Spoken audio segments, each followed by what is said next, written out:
Mother of twins reappears after 5 years, shocking a millionaire CEO by revealing the twins and triggering a life-altering twist for a man who thought he had it all. But before we dive into the full story, let me know where you're watching from and what time it is. Now, subscribe to the channel, and let's get started. The private jet's engines hummed softly against the dawn sky as Camille Johnson, a poised and elegant black woman of 28, stepped onto the tarmac. In each hand she held a small, excited boy, twins with warm brown skin, their dark curls neat and eyes filled with curiosity. These were her 5-year-olds, Miles and Mason, the secret she had held onto for so long. As she descended the jet's steps, the airport staff looked on with discreet awe. It wasn't every day that a young mother arrived in such style, especially one with an unreadable expression that balanced fear and determination. On the horizon, the city shimmered in early light.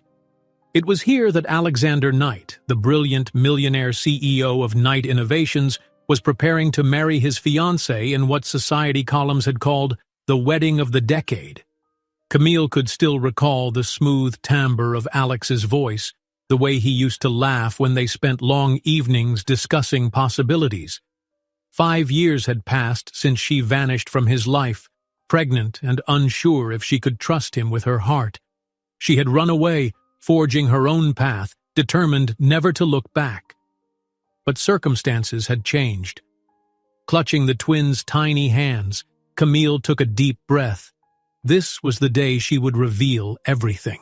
She was prepared for an onslaught of emotions, anger, confusion, maybe even betrayal. Yet she also hoped that the man she remembered, the one who once looked at her with unguarded tenderness, could see past her secret. The children's father had no idea they existed, but that was about to change. "Mama, is this Daddy's city?" Miles asked in a half-whisper, his big eyes scanning the bustling runway. Camille knelt to his level, brushing away the boy's hair. "Yes, sweetheart, but remember we need to be brave. We'll meet him soon, you'll see." Mason, the more observant twin, squeezed Camille's other hand. "Is Daddy going to like us?" he asked, voice trembling. It wasn't the first time the question had come up.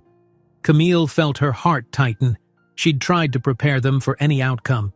"He'll love you," she reassured softly, hoping it was true. From the corner of her eye, she noticed movement. A suited driver approached with polite caution. "Ms. Johnson?" he asked, bowing slightly before opening the car door. "Your vehicle is ready." Camille ushered the children inside, her mind already racing with the knowledge that Alexander Knight was most likely at his penthouse or en route to the wedding venue. What would he say when he saw her? Would he resent her for the secrecy, or would the fatherly instinct overshadow any hurt pride? There was no turning back now. For 5 years, her life had been shaped by independence, launching her own design business, raising the twins alone in a foreign city. But a recent financial crisis forced her to face the reality. The children deserved the chance to know their father, and she needed Alex's help to keep their futures secure. The limousine ride toward the city's upscale district was quiet, save for the boys' muffled curiosity as they pressed their noses to the windows. Mansions, tall mirrored skyscrapers, and elegant boulevards slipped by. Camille's phone buzzed with a message from her old friend, Tasha, who had worked as Alexander's personal assistant once upon a time. Tasha was the only person who knew Camille was coming, and why. Her text read, "He's at the Grand Astoria, finalizing wedding details. You need to hurry before the ceremony starts." Camille's heart pounded. The wedding was mere hours away. She remembered the tabloids' relentless coverage. Alexander and his fiancée, the daughter of a prominent senator, were the talk of every social circle. Everyone admired Alex for his unstoppable ambition, but no one seemed to know of the nights he once shared with Camille, confiding his dreams and heartbreaks. The chauffeur quietly announced their arrival at the Grand Astoria, a lavish hotel with glittering chandeliers visible even from outside. The sun was higher now. casting reflections off the gold-trimmed windows. Paparazzi and media vans lined the entrances, eagerly awaiting glimpses of the city's elite. Inside the car, Camille's nerves spiked. Taking a shaky breath, she pushed down her doubts. "Miles, Mason," she said, turning to them. "Stay close to me. We're about to meet a lot of people." The doorman's eyes widened at the sight of the glamorous mother and her identical twins, but he kept his composure. "Welcome to the Grand Astoria," he said with a polite smile, opening the door grandly. Camera flashes quickly followed as curious onlookers whipped around to see who this striking arrival could be. Camille held each child by the hand and swept across the polished marble lobby, ignoring the sudden hush of whispered speculation. She approached the reception desk, politely asking for the rooftop suite where the wedding preparations were said to be happening. The clerk, after a moment's shocked recognition, escorted them to a private elevator usually reserved for VIPs. The elevator ride was excruciatingly silent. Camille recalled the day she left 5 years ago. She'd been just a nobody in the eyes of many, an upcoming fashion designer from a modest background, teased by the rumor mill for being too ordinary for Alexander Knight. Her departure had been fueled by heartbreak and the fear that no one, not even Alex, would stand by her once the truth came out. And now, ironically, she was returning in front of the entire city's high society. When the elevator doors slid open on the top floor, a burst of activity revealed florists, stylists, and event planners rushing about. The hall reeked of extravagance, giant bouquets of roses, gold-framed mirrors, luxurious carpets. Camille's heart almost failed her then, but Miles and Mason, oblivious to the tension, peered around with wide-eyed fascination. "Excuse me, madam," a frazzled event coordinator said, nearly bumping into them with an armful of white lilies. "Are you with the bride's entourage?" Before Camille could respond, a familiar voice called out from behind. "Camille!" Tasha, clad in an elegant black dress and an earpiece, rushed forward. Relief flooded her face. "I've been worried you might change your mind," she said softly, noticing the twins. "They're adorable. This is happening, isn't it?" Camille nodded, trying to keep her composure. "Yes. Where's Alex?" Tasha led them through a set of ornate double doors into a lavish suite. Inside, half a dozen groomsmen lounged, nursing fancy cocktails and checking their tuxedos for last-minute adjustments. But Alexander Knight wasn't among them. The suite's windows offered a panoramic view of the city's skyline, and in the distance, the wedding arch was set on an expansive rooftop terrace. White chairs and floral arrangements dotted the space, shining under the morning sun. The gossiping men fell silent when they saw Camille and the children. She noted their stunned looks. Some of them recognized her from years ago, others simply stared at the twin boys. One of them opened his mouth to speak, but Tasha raised a hand, halting any questions. A door at the far end of the suite opened, and there he was. Alexander Knight stepped out, dressed in a sharp black tuxedo, a delicate white rose pinned to his lapel. His hair, always neat, was brushed back with a hint of silver at the temples that hadn't been there 5 years prior. He carried himself with commanding confidence, but the moment he locked eyes with Camille, time seemed to freeze. The men behind him fell away into the background. Alexander's expression morphed from confusion to shock, and then to something Camille couldn't identify. Maybe longing. Maybe regret. His gaze flicked to the boys, noticing the identical set of chocolate-brown eyes and the same shape of eyebrows. Mirrors of his own. A hush fell upon the suite. Even Tasha seemed to hold her breath. The twins clutched their mother's hands tighter, unsure of the man who stared at them with such intensity. Finally, in a voice nearly too soft to hear, Alexander spoke. "Camille? What? Who?" She swallowed hard, stepping forward, her heart pounding so loudly she could hardly think. "Alex," she said, gently placing a hand on each child's shoulder. "I need you to meet someone. Actually, 2 someones." Miles, curious and innocent, peered up at the man who looked suspiciously like him. "Are you my daddy?" he asked, voice quivering with a mix of hope and fear. Alexander blinked in disbelief. His normally unflappable facade cracked. He glanced at Camille, the heartbreak and betrayal flickering across his features. Then he slowly knelt to the twins' eye level. The groom's suite, the florist's, the entire wedding day outside those glass doors seemed to fade away in that moment. Everything hinged on Alex's next words. "Your mother never told me," he began, voice trembling. He looked up at Camille again, searching for answers in her eyes. Behind them, Tasha and the groomsmen exchanged shocked glances while staff outside hammered away, finalizing last-minute details for an opulent wedding that now hung in the balance. The question echoing silently in everyone's mind: would Alexander Knight abandon his bride-to-be on the very morning of his wedding to face the greatest revelation of his life? Twin sons he never knew existed? Under the dazzling sunlight beaming through the suite's windows, Camille found her voice. "I'm sorry, Alex. I had no choice. Until now." He rose slowly, 1,000 unspoken emotions boiling beneath the surface.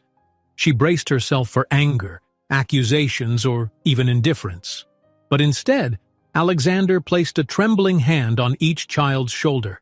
The hush in the room deepened. Tears that he tried to suppress glistened in his eyes. "Miles and Mason," he said, voice gentler this time, I'm your father." The children exchanged uncertain looks. Then Miles offered a tentative smile, and Mason's eyes welled with tears, perhaps from the intensity in the room or simply from meeting a father he'd only imagined. In the background, the world marched on. The wedding planner's frantic calls, the whir of cameras outside, the city's hum, and a bride no one had yet seen. But for Alexander, Camille, and the twins, it was as if the universe paused. Their story, interrupted so many years ago, had abruptly resumed, forcing them all into a reckoning with the love, pain, and secrets that had lain dormant for too long. To the onlookers, it was a moment of hushed astonishment. But for Camille and Alexander, it was the spark of a future that might still hold the promise of healing. Only time would tell if this was the grand reunion they both unconsciously desired, or the beginning of even greater turmoil. Camille stood absolutely still, watching as Alexander gathered the twins in an unsteady embrace. For a fleeting moment, she believed she saw the man she once knew, the one who had laughed with her under the glow of city lights, whispering dreams of a future they might share. Now, though, the hush inside this gleaming penthouse suite was edged with panic. Groomsmen in impeccable suits looked on, too shocked to speak. Tasha, trembling, covered her mouth with one hand, her eyes reflecting a swirl of compassion and dread. Time stretched taut. "Daddy," Miles repeated gently, testing the word on his tongue as if he couldn't believe he was allowed to speak it. His little voice punctured the quiet. Across the suite, staff members carrying rose bouquets paused mid-stride, curiosity sparking in their eyes. A drama far more potent than any wedding decor was unfolding right here. Alexander cleared his throat, trying to steady himself. His usually composed face betrayed him, raw and open. "Yes," he managed to say, glancing from one twin to the other. I am." A single tear escaped Mason's eye. He stared at the father he had never known, face half hidden behind his brother. The two of them, so identical yet distinct in personality, cast anxious glances at Camille. Alexander's fiancée was nowhere to be seen, but the reality of her arrival at any moment drummed in Camille's thoughts. She had been so fixated on telling Alexander about the children that she had only half acknowledged the magnitude of his wedding day. Now, beneath the opulent glow of crystal chandeliers and tasteful portraits, the enormous significance of it all hit her. No matter what bitterness might boil up, no matter the pain of the past, she could not walk away this time. Miles and Mason needed the father that fate had denied them. Even more complicated, she herself couldn't deny the rush of emotion at seeing Alexander again. Those same intense dark eyes, that regal poise that had once made her believe in fairy tales. Camille? Alexander released a shaky breath as he rose, letting his arms slip from the twins' shoulders. The children pressed closer to Camille for reassurance. Why would you keep them from me? Her mouth went dry. All eyes in the suite turned to her. She wondered whether to fling the entire truth at him, how his high-powered socialite mother had once warned Camille that she was unworthy, how the family's circle of investors and politicians had begun to swirl in rumors and gossip the moment Alex got serious with some small-town girl. She recalled the last argument they'd shared. Yes, his frustration had soared. Yes, there were words so stinging they felt like blades. Terrified that she was only an accessory to him, she had left. And in that chaos, she discovered her pregnancy. Fearful that Alexander, still wrestling with corporate battles, would be forced into fatherhood, she vanished overseas to build a stable life for her unborn children. It's complicated, Camille managed, voice hushed. I was scared. I didn't know if you would welcome them, or if you even truly wanted me in your life. His face reflected a hurt more vivid than anger. Camille, you... He paused, conflict raging in his eyes. To the side, Tasha swiped at tears, whispering hasty apologies for not telling him. We could have figured it out, he said finally. We could have done something. Nearby, the groom's best man cleared his throat, glancing apprehensively toward the corridor leading to the bridal suite. Alex, maybe we should... But the sentence died off. He, like the others, was uncertain about how to handle this emotional upheaval on the morning of such a public, high-profile ceremony. Suddenly, a commotion in the hallway. The door parted, revealing the silhouette of Elizabeth Grant, Alexander's fiancée, flanked by two sharply dressed bridesmaids. She wore a flowing ivory robe, hair pinned up in a style that suggested the breathtaking wedding gown was only moments away. Her expression flashed from confusion to shock and then hardened into icy fury as her gaze locked on Camille, then on the twins. The entire suite felt the temperature drop.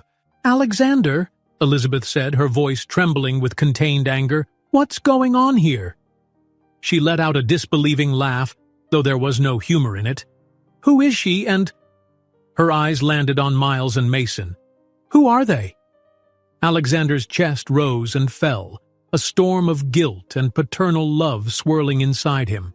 Before he could answer, one of Elizabeth's bridesmaids tugged at her elbow, whispering something about their schedule, about how the final ceremony arrangements were waiting. Elizabeth shook the bridesmaid off and took a rigid step forward. Camille felt the twins' grip tighten, and she instinctively placed a protective arm around them. Her heart hammered. She knew Elizabeth had reason to be upset. Any bride would be furious, blindsided by the sudden appearance of not just an ex, but an ex bearing children from a secret relationship. Trying not to show the vulnerability coiling inside, Camille spoke in a polite but steady tone. "I'm Camille Johnson," she said. "These are my sons." Elizabeth's gaze narrowed. "Your sons?" She paused, her eyes flicking to Alexander. He stood like a statue, the color drained from his face. "Oh my God," she hissed. "You had children with her?" "I didn't know," Alexander insisted, stammering. "Elizabeth, I found out just now. They just arrived." Elizabeth's lip trembled as she surveyed the twins. They looked so much like Alexander, something any onlooker would notice. A hush settled again, but this time tension sizzled beneath the surface. The bride pressed her nails into her palm, stifling either tears or an explosion of rage. Possibly both. Camille braced for a flood of scorn, but Elizabeth's anger found a target in Alexander first. "And you never told me anything about this?" she asked, voice cracking.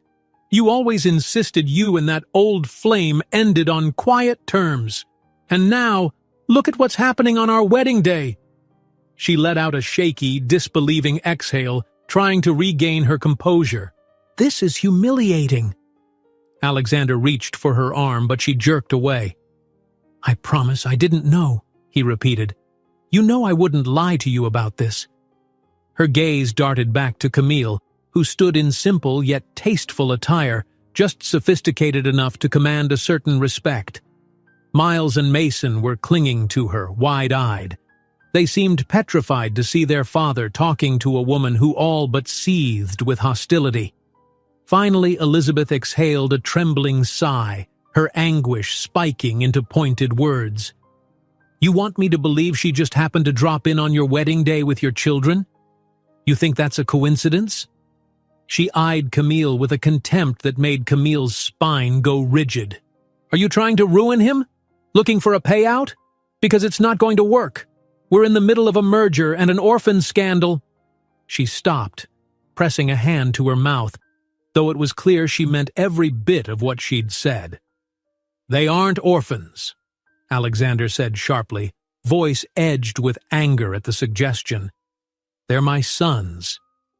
A tearful bridesmaid tried to coax Elizabeth from the suite, whispering that they still had time to salvage the schedule, that the wedding coordinator was waiting. Elizabeth shook her head, not budging. The tension spiraled. Camille inhaled, steadying herself against the wave of accusations. "I didn't come for a scene," she said, glancing at Alexander, her tone subdued. "I came because I ran out of options. My business is in trouble. I can't give these boys the future they deserve, not by myself. And they have the right to know their father. I needed you to know." Elizabeth's face darkened with suspicion. "So it's about money?" She half laughed, though tears glistened in her eyes. "I knew it." Camille flushed with anger but maintained composure, gently stroking Mason's back as he hid his face against her. "This is about family," she corrected, voice still calm. "Alexander's children deserve the chance to know him. My finances forced my hand, yes, but that doesn't cheapen the fact that these boys have a father who's never met them, and they deserve better." Alexander's mouth twitched. He looked torn, as though thrown into a moral labyrinth. The unstoppable force of fatherly instinct clashed with the immovable object of a meticulously planned life, a life that until 30 minutes ago had not included twins. Elizabeth's shoulders slumped. The fierce bride, so used to commanding the room, seemed to waver. Perhaps a small part of her recognized the heartbreak swirling around them. Perhaps the wedding vow she was about to make suddenly seemed overshadowed by a vow Alexander might need to make to his children. There was a fleeting empathy in her gaze, followed by despair and something akin to betrayal. Tasha, still by the door, took a step forward. "Alexander, we could move the ceremony. Delay it a few hours. Let everyone breathe and talk." One of the groomsmen chimed in with a tense nod. "Or an alternate plan. We keep the wedding as scheduled, but handle this privately afterward. It's a lot to handle in one day." His eyes darted to the stunned children. "Or maybe—" Elizabeth's expression hardened again, but Alexander looked at the twins. They stared back, uncertain, vulnerable in a place that promised only confusion. Guilt carved lines across his brow. "I can't just push them aside," he said, voice thick with emotion. "They're my children." "You're about to be my husband," Elizabeth retorted, wiping an escaped tear. "We have a whole future planned. A public merger, important deals culminating in the next few weeks. There's a reason we planned this wedding so carefully." She paused, glancing down at her ring as though it weighed heavier than ever. "Are you saying you'll throw it all away for some last-minute revelation?" Camille tried to keep her face composed, though her heart twisted at Elizabeth's words. She realized in that moment the precarious line she was walking. She had always suspected Alexander's world demanded brutal choices, but seeing it so bluntly spelled out, hearing the bride speak of a life more entangled with business merges than love and family, made it all the more real. and frightening. Alexander was silent, struggling. His eyes slid from Elizabeth's tearful face back to the twins, whose identical gazes mirrored his own. For a second, Camille wondered if he might usher them out, choose his fiancée over these unexpected children. His next breath came out ragged. "I need to think," he said, voice cracking. "I can't walk into a ceremony with this heartbreak in front of me. Elizabeth—" He paused, reaching for her hand, trying to smooth over her trembling fingers. "I don't want to hurt you, but I also can't ignore that my children just arrived from God knows where." A wave of murmurs rippled through the onlookers. All were aware that the bride's father, a powerful senator, was minutes away, that the guests would start filling the rooftop soon. The unstoppable timeline was pressing in, threatening to blow up in scandal. Elizabeth took one step back, tears finally falling. "Then figure it out," she said thickly. "But if you miss the ceremony, there won't be a second chance." She straightened, trying to regain her composure. "I won't be humiliated in front of the entire city." With that, she whirled around and disappeared out the door. The hush that followed was profound. No one moved. Alexander's shoulders sagged under the weight of a choice that no one could make for him. Camille clutched the twins, feeling a surge of protectiveness flood her veins. And still, somewhere beyond the suite's closed doors, an opulent rooftop waited for a bride and groom to exchange vows. A bride who had marched off in tears, and a groom left behind with the children he never knew. At last, Tasha broke the silence. "Alex," she whispered, "the wedding starts in less than an hour." Camille looked at the father of her children, wondering how he would reconcile the man she once loved with the man the public needed him to be today. The tension in her chest ached, but the twins deserved answers, and she refused to let them see her crumble. Alexander slowly approached them, dropping to one knee again. He reached out, gently brushing Mason's hair, then lightly grasping Miles's small hand. The heartbreak in his eyes told Camille that no matter what came next, their world would never be the same.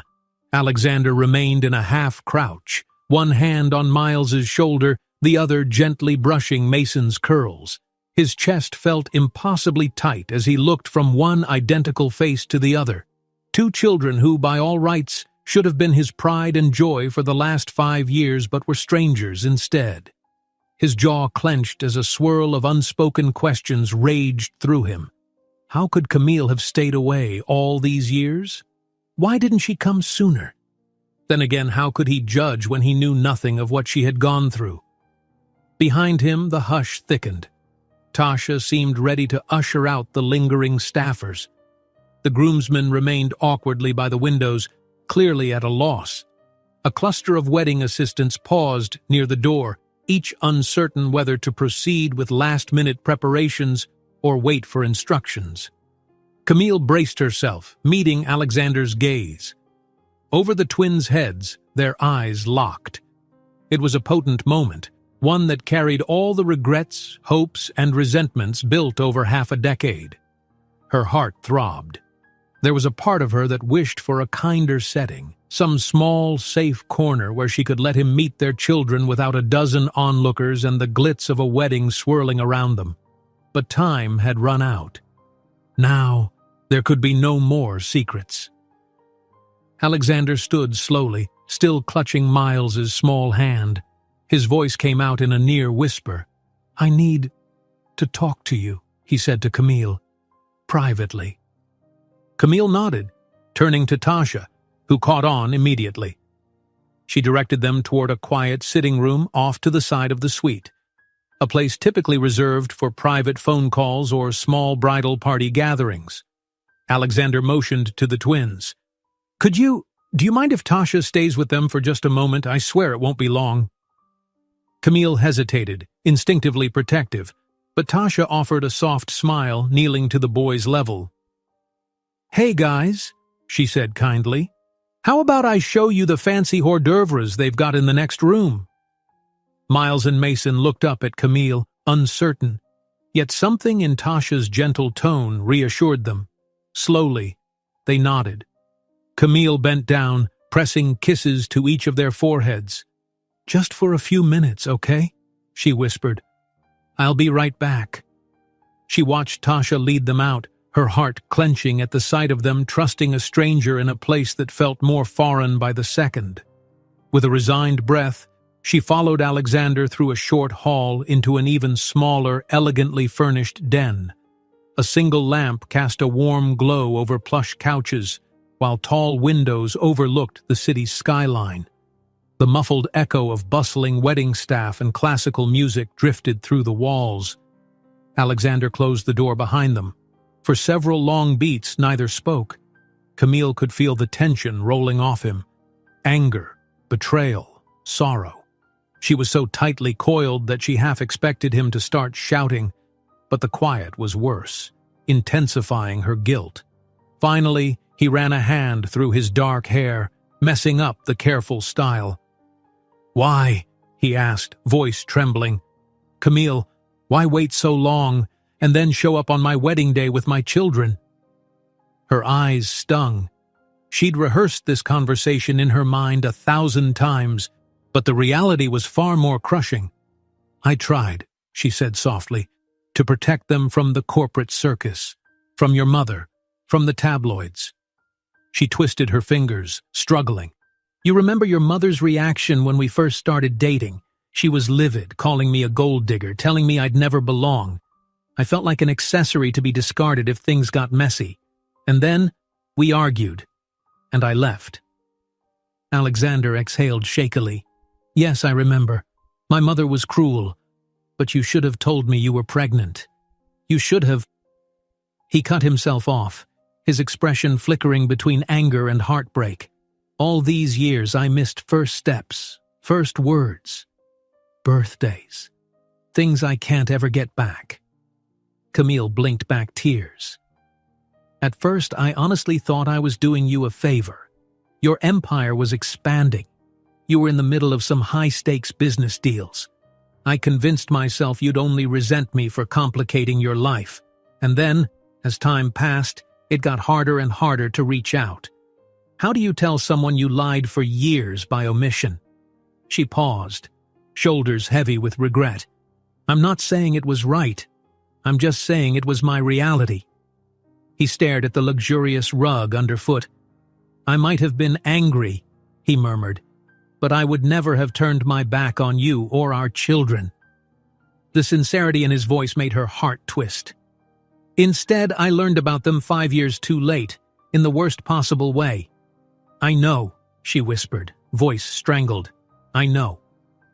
They fell into a tense silence, broken only by the muffled buzz of activity from the corridor. Outside, the entire city was abuzz for the Knight Grant wedding. The day was supposed to be a crowning moment, uniting two powerful families. Instead, it teetered on the edge of a scandal that could blow the wedding and possibly Alexander's future apart. After a long moment, Alexander looked up. Camille could see the storm in his gaze. "What do you want from me? To walk away from my wedding and just raise the boys with you? To throw everything away?" "I'm not asking you to do anything drastic," she said earnestly. "I only know that I can't handle them alone anymore. Miles and Mason deserve better. They have a right to a father. I came here because you can give them the life they deserve. An education, security, a chance to grow without struggle." He pressed his lips into a thin line. "Are you going to stay here in the city, or are you planning to vanish again?" Camille shook her head. "No, that's over. We came to stay. We'll find our own place, if that's what you prefer. But they need you in their lives, Alexander, even if it's only part-time." Her voice softened. "I'm not expecting you to toss your entire life in the air, but I hope you can find it in your heart to love them. They're such good kids." He closed his eyes, wrestling with a wave of emotion. When he opened them, his voice was raw. "Of course I'd love them. They're my sons. But Elizabeth and we're so close to finalizing the biggest merger Knight Innovations has seen in a decade. Everything is riding on this alliance." He gave a short, bitter laugh. and she's not exactly the forgiving type. She definitely won't accept that I have 2 children who just materialized on the day of our wedding." Camille felt a surprising stir of sympathy for him. She remembered the crushing weight of corporate demands, how every move Alexander made was scrutinized by investors, board members, the media. For him, the personal had always intermingled with the professional. "I'm sorry," she said quietly. "I never intended to detonate your wedding. My plan was only to tell you and then let you decide. But there wasn't time. My business tanked last month and I can't pay the rent. The twins are old enough to ask about their father every day. I couldn't stall anymore." Alexander opened his mouth to speak, but the door flew open before he could answer. One of the groomsmen stuck his head in, looking panicked. "Alex, the senator and the bride's family are here. They're heading to the rooftop. Elizabeth is nowhere to be found. Some of the planners are in meltdown. We're supposed to start in 20 minutes, Max." Alexander's composure cracked further. 20 minutes, he echoed, almost in disbelief. He shot a haunted look at Camille, then turned to his friend. Tell them I need a little more time." The groomsman gulped. "They're not going to like that. The paparazzi are already set up outside. The ceremony's broadcast is about to go live. Media outlets are waiting for coverage. If you don't show up soon," he shook his head, "this will be a disaster for your public image." Alexander let out a shaky breath. "Understood. Just give me a few more minutes." The groomsman hesitated, glancing from Camille to Alexander with clear discomfort, then backed out, shutting the door softly behind him. Camille and Alexander exchanged a look thick with tension. "I can't think straight," he admitted. "My wedding or my kids? Or is there some middle ground? I just don't know." She stepped forward, laying a hand lightly on his arm. "They're your children, Alex, no matter what happens today. If you go through with the wedding, I won't storm the rooftop or anything like that. I'll disappear into a hotel with them for a while, give you breathing room to handle this in private." Her voice trembled despite her attempt at composure. "But you need to decide what you want, because Miles and Mason will ask for you day after day, no matter how tough this gets." He lowered his gaze. A flicker of fatherly warmth crossed his face at the mention of their names, but the fire of conflict raged on. "Elizabeth will never forgive me if I'm late or if I derail the ceremony. She's been preparing for this event for months, and so has her father. My company, all the expansions we've planned, it's all riding on this alliance. If I sabotage the wedding, it could trigger a massive breakdown of trust. Stocks would crash, staff might lose their jobs." He stopped, looking worn and torn apart. Camille couldn't help but wonder. Could he really marry someone who would not accept the existence of his children? But it wasn't her place to say. Yes, it hurt, deeply. But she had chosen her path long ago, and now the consequences were unfolding. Perhaps she too had to accept that father and sons might have a precarious relationship overshadowed by corporate demands and a new wife's resentment. A soft knock came at the door. Tasha, her face lined with concern. "I'm sorry," she whispered, "but the boys are starting to ask for you." She glanced apologetically at Alexander. "And Elizabeth. She told the bridesmaids she wants to see you the moment you're free." Alexander's throat bobbed as he swallowed. He looked at Camille one last time, heartbreak swirling in his eyes. "I need to see the kids," he managed, before I decide what to do." Camille nodded, forcing a small, trembling smile. They emerged from the den to find Miles and Mason peeking around Tasha's legs. Their eyes lit up upon seeing both parents, but there was a question in their faces. Camille guided them into Alexander's arms, and he hugged them, closing his eyes as though memorizing their scent and warmth. Just then, a flurry of footsteps sounded in the corridor. Several elegantly dressed individuals, Elizabeth's bridesmaids and some of Alexander's close staff, hurried by, whispering about the bride's disappearance. A tension-laden hush spread throughout the suite, a sure sign that time had nearly run out. Alexander pulled away from the children gently. "I have to go," he told them, his voice pained but gentle. "But I'll be back soon." "How soon?" Mason asked, blinking. Alexander's throat worked soundlessly before he managed an answer. I'm not sure, but no matter what, I'll find you." Camille's eyes burned as she absorbed the weight of that statement. She gathered the twins, feeling Alexander's gaze linger on them for a heartbeat longer. Then he pivoted on his polished shoes and hurried down the hall, headed toward a bride who might no longer be willing to say yes. Outside the suite's doors, the corridors of the Grand Astoria bustled with a subdued panic. From somewhere down the hallway, Camille heard the clatter of hurried footsteps and the discreet flutter of dresses. A wave of hushed voices, some from wedding organizers, some from anxious guests, mixed with the distant strains of classical music. The ceremony start time was minutes away. Camille stayed back with the twins, Tasha still at her side, as Alexander rushed off in the direction of the bridal suite. She didn't need to follow to know the confrontation he was about to face. Just imagining the look on Elizabeth's face made her chest tighten. This was never the way she wanted him to discover he was a father. Not on his wedding day, not with the press gathered outside, not with a high-stakes corporate deal hanging over his head. Yet there they all were, snagged in a net of unstoppable reality. She turned her attention to Miles and Mason, who were standing close, clutching each other's hands. Neither boy spoke, but their eyes carried the same question. Would their father come back? Tasha, sensing the tension, cleared her throat. "Hey, maybe we can get you all out of the thick of this." She cast a sympathetic glance at Camille. "I know a side hallway where you can wait, away from all these people rushing around.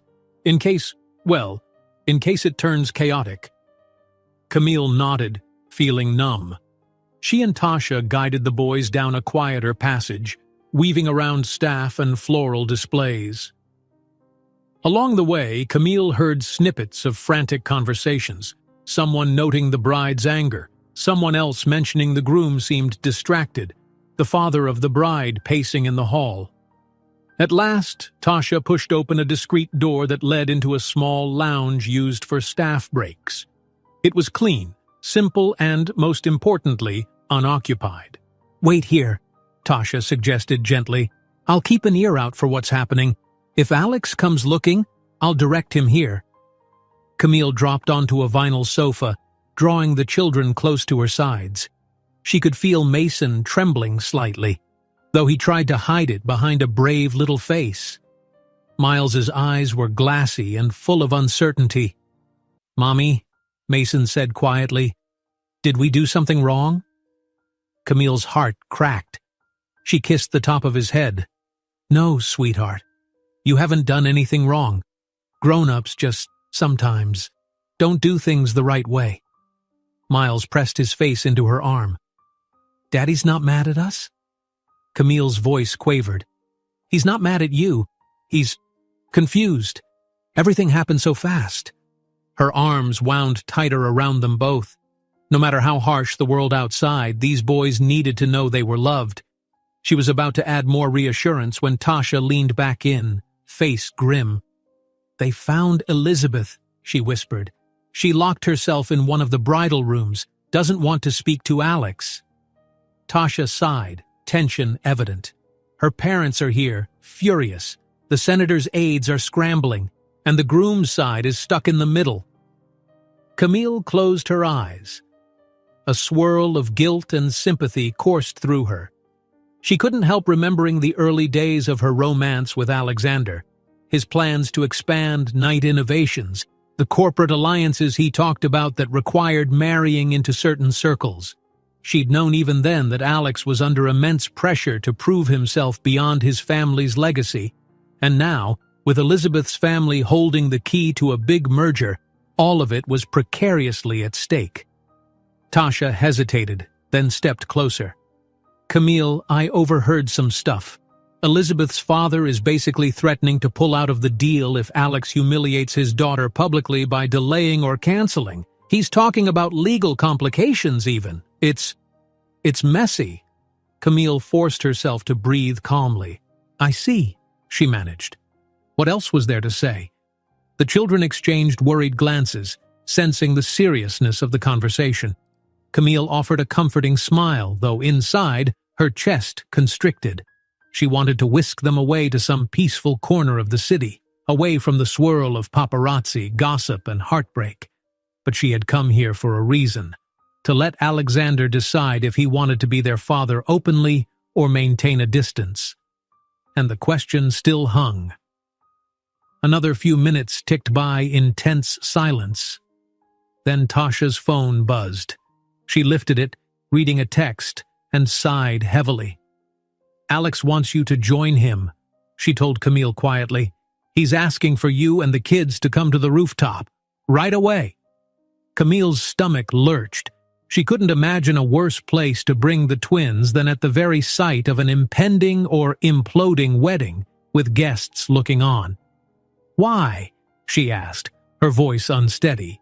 Does he want them to see him get married? Tasha looked torn. He said he needs to talk to Elizabeth with you and the twins present. Probably to... She sighed. I don't know, Camille. Maybe he's trying to come clean in front of her family? Maybe he thinks it'll be easier if everyone sees? Or maybe he's grasping at a last-ditch solution? The notion chilled Camille, but despite her own fear, she nodded. The twins deserved to see that their father acknowledged them, no matter how painful it might be for all involved. All right, she said. Take us there. She rose, guiding Miles and Mason to their feet. Her nerves felt frazzled as they trooped through the corridor, Tasha leading the way.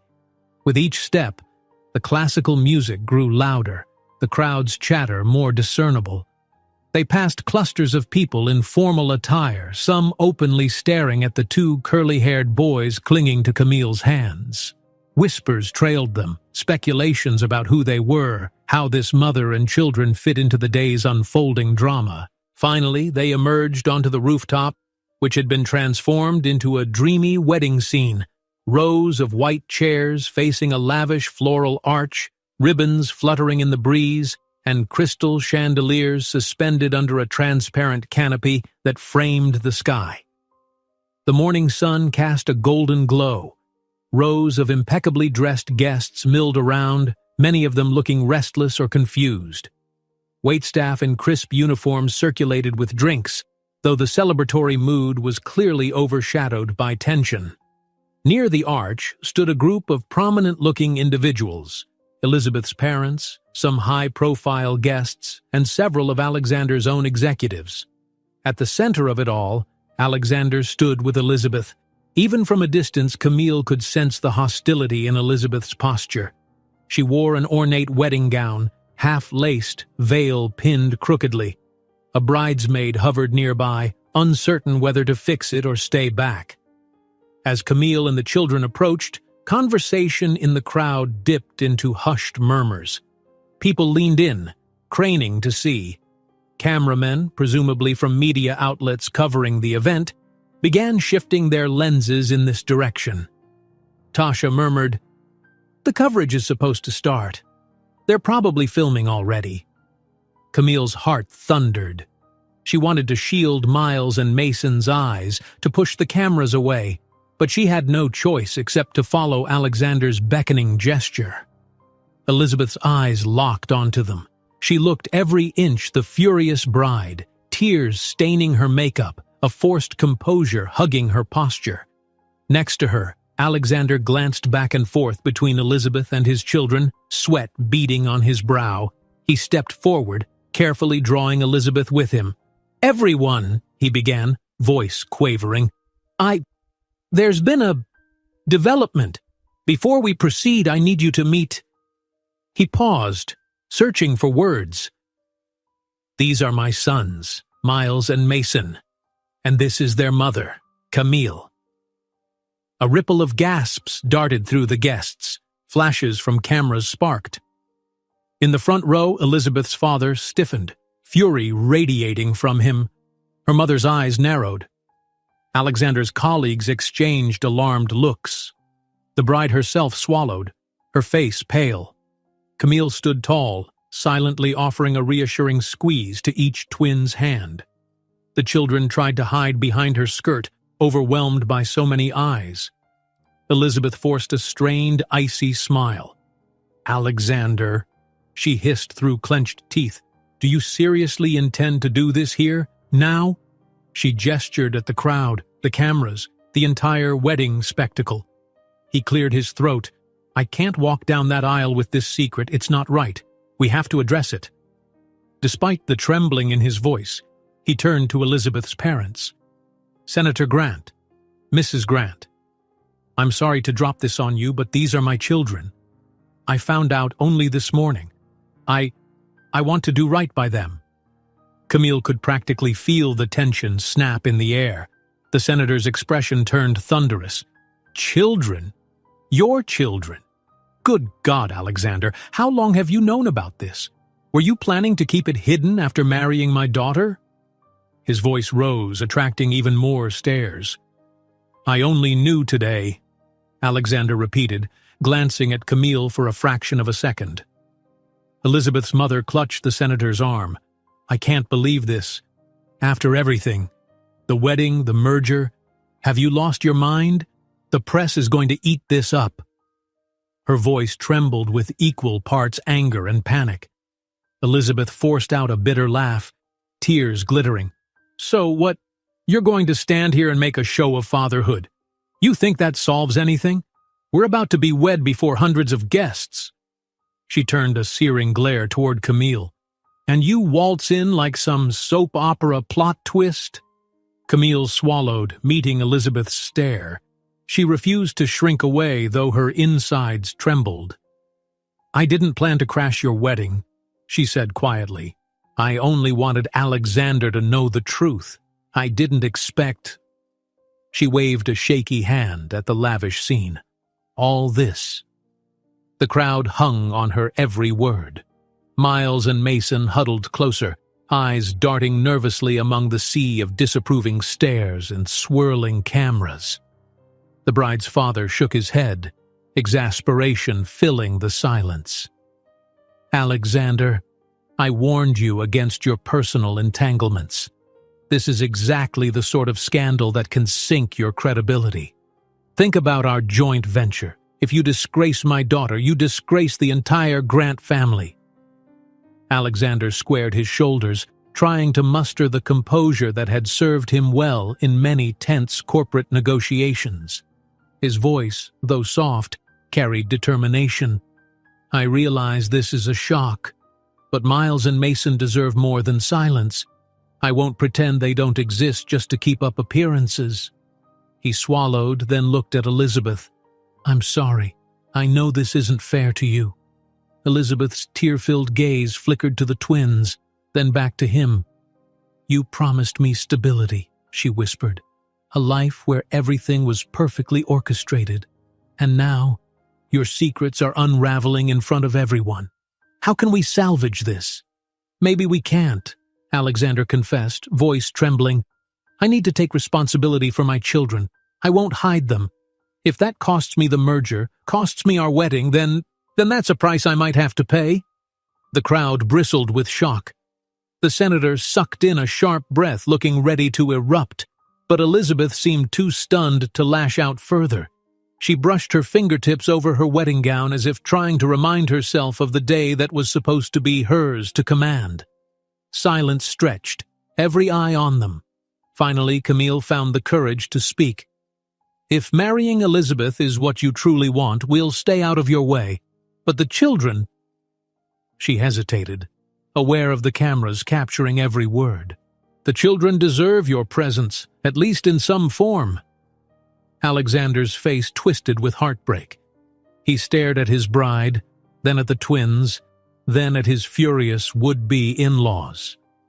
For an agonizing second, it seemed he might capitulate to the pressure, push Camille and the boys aside and say, "I do," for the sake of business and public image. Then, with a shaky breath, he knelt by Miles and Mason in front of the entire gathering. "I'm sorry you had to see all this," he said, voice husky. You deserve better than to be paraded around like a scandal. But I want you in my life. I need to be your dad." He swallowed thickly, ignoring the gasps around him. "I won't lose you a second time." Tears blurred Camille's vision. As the paparazzi captured every angle, Alexander slowly stood, pivoting toward Elizabeth, whose eyes shone with shock and pain. "Elizabeth," he said softly, "I care about you. But I have to be honest, I can't enter our marriage while hiding this. If you can accept my children as part of our life, I'll stand with you at that altar and continue the merger, the business, everything. But if you can't, then I understand." A collective hush blanketed the rooftop, the city's skyline behind them glowing in the late morning sun. It was a moment of raw truth in a world of carefully guarded secrets. Everyone awaited Elizabeth's response. She stood motionless, tears slipping down her cheeks. "Accept them?" she repeated softly. She gazed at the wide-eyed twins, then at her own parents, who glared disapprovingly. She knew exactly what was at stake: her family's reputation, the merger they had painstakingly orchestrated, and her pride. After a breathless pause, she lifted her chin. "I can't," she declared, voice cracking. "I can't accept that you fathered children with another woman, one who barges in on our wedding day. Do you have any idea what that does to our life plan? You promised me perfection." Anger flared again, overshadowing her tears. "You expect me to smile and welcome them as if they didn't just destroy everything? No." She turned away, shaking her head in despair. "I won't do it." The senator gave a firm nod of approval at her refusal, looking visibly relieved. He glowered at Alexander. "You'd be wise to rethink. Don't throw your future away over an emotional outburst." But Alexander's shoulders sank, a heavy sadness overtaking him as he realized the finality in Elizabeth's words.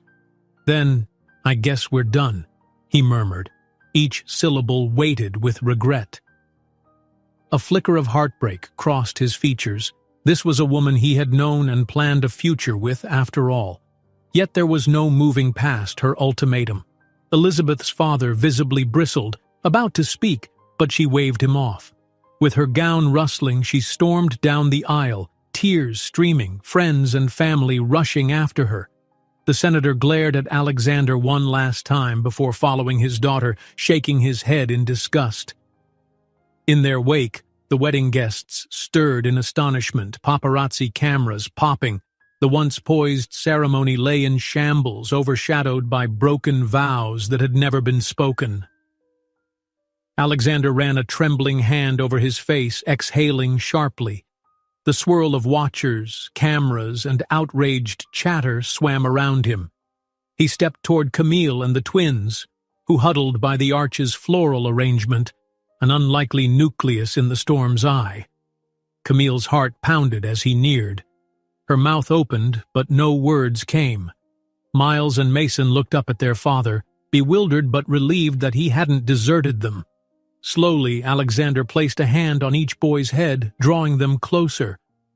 "I'm sorry," he choked out, gazing at Camille. "I didn't mean for you to be thrown into the spotlight like that, or for the kids to be paraded around in front of everyone. I couldn't lie anymore." She swallowed back her own tears, ignoring the guests who still milled, staring in shock. "It's not your fault," she whispered. "I brought them here. I knew there might be consequences." A loud voice from the crowd called something about shameful betrayal and night fiasco. The paparazzi pressed in to shout questions. Flashes of cameras soared. Tasha appeared out of nowhere, urging them to retreat, a protective hand on Camille's back. "We need to get you inside now," she insisted, glaring at the swarm of onlookers.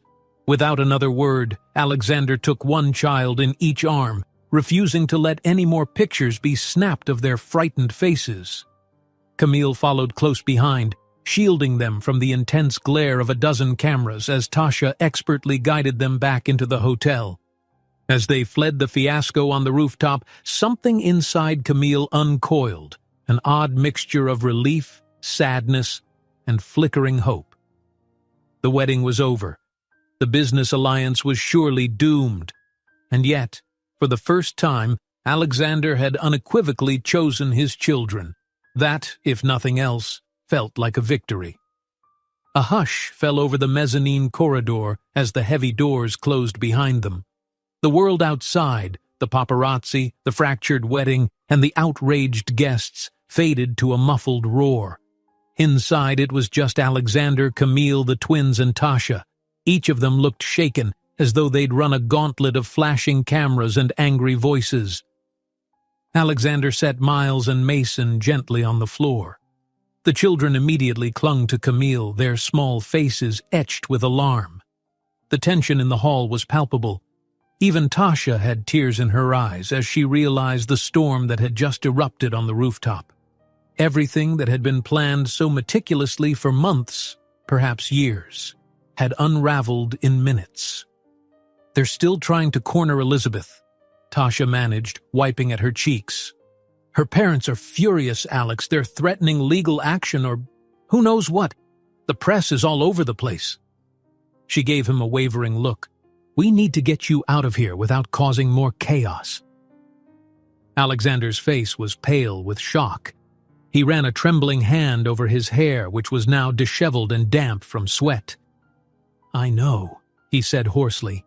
I didn't plan on humiliating them in front of everyone, but I couldn't go through with it. I couldn't stand there and pretend my sons didn't exist." Camille gently stroked Mason's curls, feeling her heart break for Alexander, for the children, for the bride who had expected a flawless day. "We can slip out," she offered softly. "Tasha can help with security. We'll find a safe place away from the cameras." Alexander nodded, swallowing hard. "Yes, let's go." Tasha led them down a back hallway that staff used for deliveries. A small elevator opened into a service corridor on the lower level, removed from the press and the furious wedding guests. The corridors smelled faintly of cleaning supplies and leftover catering. It wasn't glamorous, but it was mercifully quiet. Alexander insisted on carrying the twins again, wanting to shield them from any more prying eyes. At last, they reached a concrete staircase leading to a side exit. One lone security guard manned the door, looking unsure what to do, but Tasha flashed her badge and explained they needed to leave without fanfare. The guard, recognizing Alexander Knight, stepped aside quickly. Stepping out into the sunlight, Camille inhaled the crisp air that hovered between early afternoon warmth and a slight breeze. They were at the far edge of the hotel premises, behind tall hedges where no cameras were stationed. The city's skyline loomed overhead. A swirl of conflicting emotions took hold of her, relief at escaping the spectacle, guilt for the damage done, and a flicker of hope that maybe, just maybe, this marked the start of something honest between Alexander and his children. A sleek black car with tinted windows waited at the curb, no driver in sight. Tasha tapped her phone with quick, precise motions. "Give me 2 minutes," she said. "I'll have a driver here." She turned to Camille, pressing a slip of paper into her hand. "This is my private number. If we get separated, call me immediately. I'll do everything I can to help." Camille nodded gratefully, tucking the paper into her pocket. The twins peered around, still wide-eyed from the ordeal. They said nothing, but their hold on Alexander's jacket remained tight. He tried to offer them a reassuring smile, but it came out as a shaky attempt. His mind was clearly whirling with the gravity of what he'd just done. "Thank you, Tasha," Alexander said, drawing her into a quick hug. She clung to him for a moment, her eyes brimming with unshed tears. "You've been the only real friend I could trust in this madness." She exhaled. "Don't mention it. Now just get somewhere safe before the media realizes you're gone." She stepped aside, furiously typing notes on her phone, presumably to coordinate with hotel security. Alexander guided Camille and the children into the black car that, as promised, had an open door waiting. Within seconds they sank into smooth leather seats, the tinted windows offering them a cocoon from the outside chaos. A driver appeared at Tasha's beckon, took the wheel, and nodded at Alexander for instructions. Alexander exhaled sharply. "Take us to my apartment," he said at length, voice still trembling. "The penthouse in Midtown. Use a route away from the main roads. I don't want any photographers following us." The driver nodded, pulling away from the curb. Tasha gave them a final wave through the open passenger window, a worried line etched on her brow. Then they were gone. Car merging onto a side street, navigating away from the grandeur of the Grand Astoria. The wedding that wasn't would remain behind them, left for the tabloids and rumor mills to dissect. Inside the car, tension pressed in on all sides. Camille lifted a hand to stroke Mason's hair. Miles leaned tiredly against Alexander's shoulder. The boy's small palm rested tentatively on Alexander's chest, as if absorbing the reality that this man was truly his father. Camille noticed how Alexander's eyes shimmered with emotion whenever he looked down at them, though he stayed silent for most of the ride. Perhaps words failed him, or he was bracing for whatever next steps had to come. The city blurred past the windows, towering skyscrapers and bustling sidewalks, a stark contrast to the quiet bubble of the car. Camille's heart pounded steadily, each beat echoing with the enormity of what had just happened. She had arrived planning to quietly inform him of the children's existence, expecting him to either reject or support them behind closed doors. Now, the entire city, indeed, the entire country, might soon know that Alexander Knight had children born in secrecy. The magnitude of that public reveal dazed her. Eventually, the car pulled into a private underground garage beneath an upscale high-rise. The driver parked near a discreet elevator lobby, letting them out. Alexander stayed vigilant, scanning for any paparazzi or watchers. Satisfied that the coast was clear, he beckoned for them to follow into the elevator. His penthouse was accessible only by a special keycard he carried, ensuring privacy.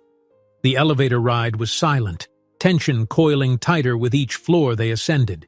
When the doors slid open, they found themselves in an expansive foyer of polished marble floors and modern art.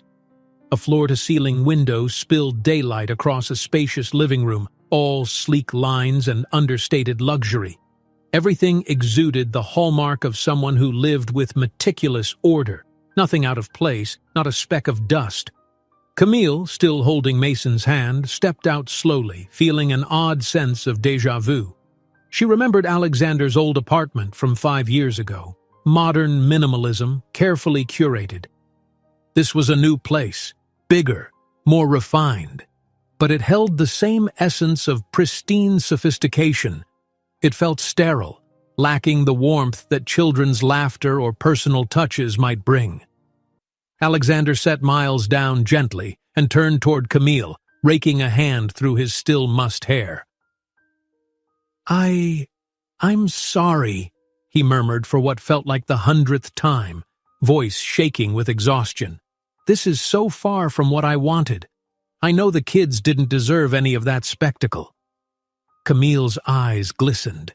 She reached out, resting a light hand on his arm. "None of us wanted that," she whispered. "But it's over now. You made the choice to acknowledge them, and I—" She swallowed, emotion constricting her throat. "I can't tell you how much that means, no matter the fallout." He offered her a fragile smile. Then he gently knelt, beckoning Miles and Mason closer. The boys approached hesitantly, scanning the vast living space. They'd never been in a home so sleek and quiet. Alexander exhaled. I guess I should show you around. This is your home too, if you want it to be." Camille froze, her breath catching. Her plan had been to find a small apartment on her own, someplace the boys could call home while hopefully forging a relationship with their father. But Alexander's words hinted at something else. An open door to live here, under his roof. Was he serious, or just stunned from the day's events? She met his gaze. "You're sure? That's a big step." His lips pressed together. "I don't know if it's right or wrong," he admitted. "But I do know I want to be with my sons. And if you're comfortable, temporarily at least, it might help us figure out what the future looks like." A wry laugh escaped him. I've lost my fiancé, probably lost the biggest merger in night innovations history, and I'm about to face a media firestorm. But the one thing that feels certain is that I won't let these boys out of my life again." A warmth spread through Camille's chest. She glanced at Miles and Mason, seeing curiosity spark in their eyes. They'd begun to roam the living room, timidly poking at a leather sofa, gazing up at the panoramic city view. It was a far cry from the cramped space they'd shared overseas. "Let's talk about it," she said at length. "We can see how the boys settle in. We need time."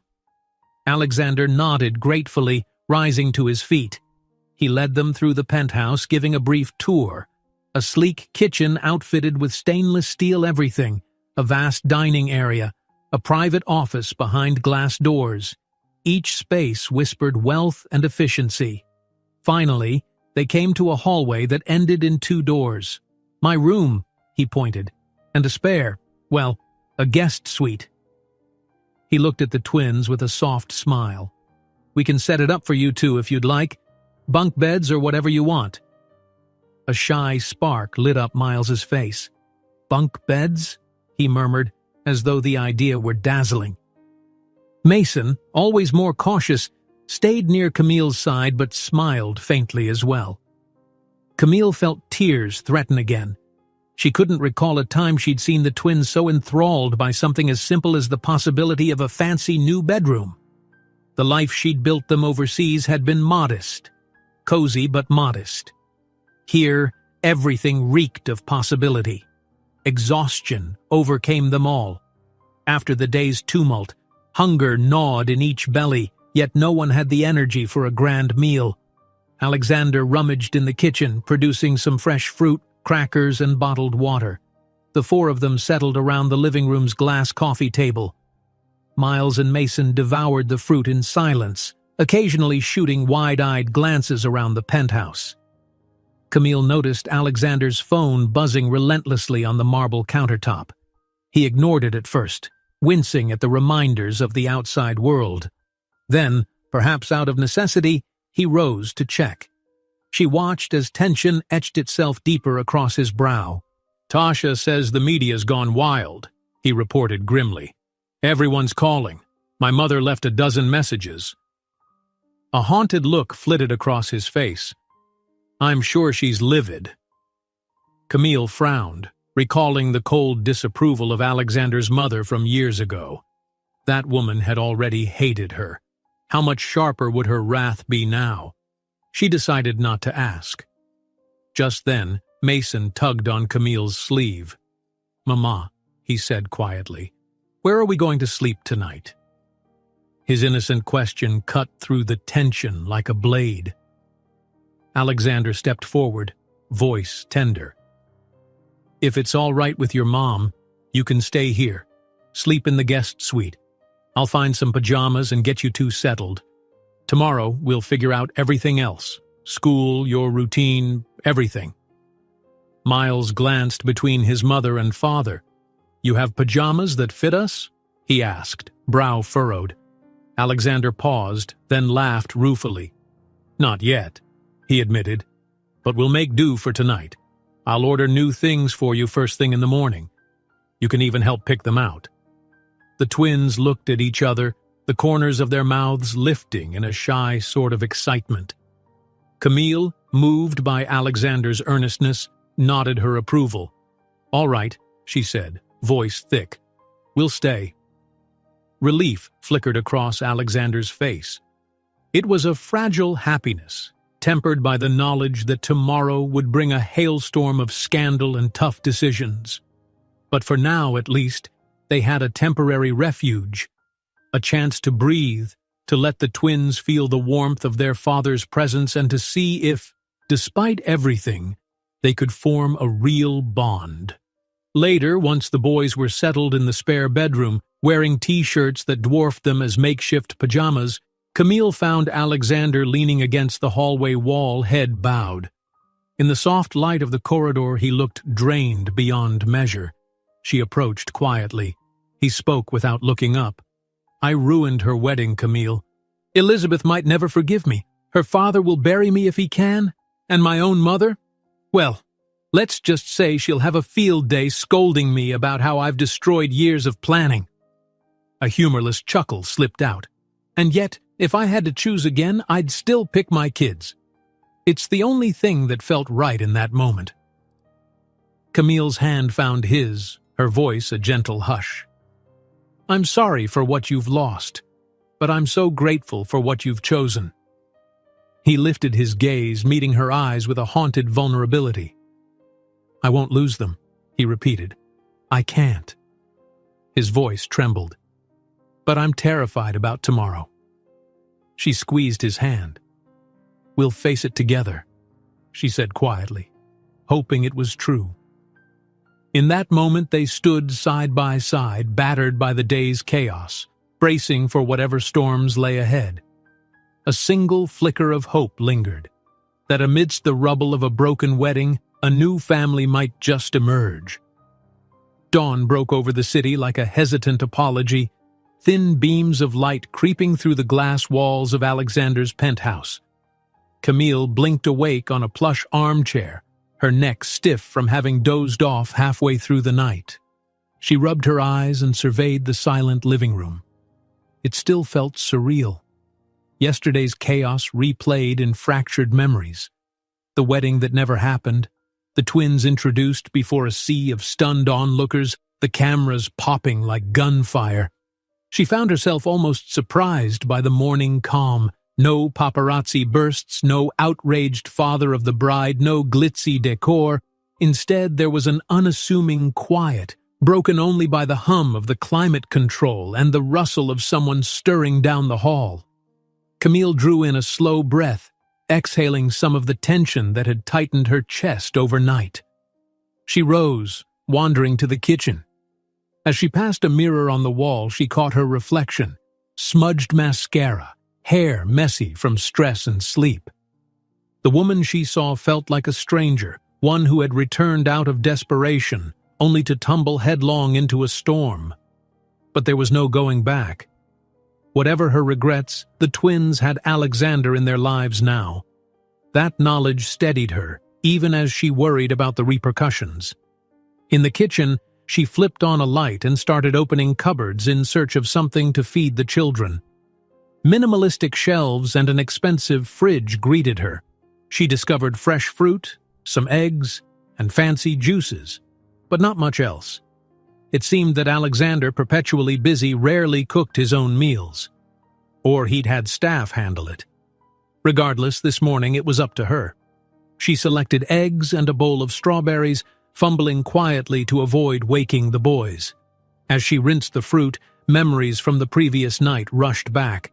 Alexander's ragged voice, the twins curled in oversized shirts, the swirl of heartbreak in those last moments on the hotel rooftop. Her stomach knotted at the thought of the media frenzy likely unfolding beyond these walls. She had just started slicing berries when she heard a soft footstep behind her. Turning, she found Mason in the doorway, rubbing sleep from his eyes. Despite the tension of the prior day, a shy smile formed on his face as he took in the bright, modern kitchen. "Good morning, sweetie," Camille whispered, setting down the knife. "You slept okay?" Mason nodded, his curls a disheveled halo. "Where's Miles?" he asked, voice still husky from sleep. Camille rinsed her hands. "Probably still asleep in that big bed," she teased gently. "Do you want to help me make breakfast for you two?" Mason's eyes lit up as he patted over. She gave him a clean dish towel and some strawberries to pat dry. He concentrated, small tongue poking out in focus. For a moment it felt remarkably normal, a mother and her child in a kitchen, preparing for a day that might hold promise. Footsteps again in the hall. This time Alexander appeared, hair tousled and face drawn with fatigue. He wore a plain t-shirt and casual pants, a departure from his usual impeccable suits. Upon seeing Mason and Camille at the counter, he hesitated, as if uncertain he'd be welcome. Then Mason spotted him and broke into a hesitant grin. "Daddy," he said, still testing the word. Alexander's eyes softened, a complicated tangle of relief and sadness weaving across his features. "Morning, buddy." He stepped closer, ruffling Mason's hair gently. "You guys are up early." "I wanted to make breakfast," Camille offered. "Just something simple for the boys." A flicker of gratitude crossed Alexander's face. "Thanks. That's kind of you." Silence followed, filled by the quiet sounds of morning routine, Camille beating eggs, Mason carefully placing clean strawberries in a bowl, Alexander lingering near the coffee maker. Yet tension undercut it all. They both knew that out there, beyond these safe penthouse windows, a furious business empire, a scorned bride, and a rabid media machine awaited. Soon enough, Miles shuffled in, eyes blinking against the light. Spotting Alexander, he instinctively approached, as if verifying that yes, his father was still there. Alexander smiled and hoisted him onto a bar stool. "Did you sleep okay?" Alexander asked softly. Miles nodded, though he seemed more than a little overwhelmed by the penthouse's grandeur and by everything that had happened. He fiddled with the edge of the marble countertop, occasionally glancing out the tall windows at the cityscape. Camille cracked a few more eggs, aware of the small but meaningful progress in this new father-child dynamic. Eventually, they all sat down around the kitchen island. Camille served simple scrambled eggs with fresh strawberries. The boys ate eagerly. Alexander mostly sipped his coffee, eyes flicking to his phone, which lit up with incoming texts that he still ignored. "After we eat," Camille ventured, "maybe we can see about getting some clothes that fit the twins. They can't live in t-shirts forever." Alexander nodded, looking grateful for the practical distraction. "Yes, absolutely. We'll take them shopping, or we can have things delivered, whatever's easiest." At that, a pang of worry pricked Camille.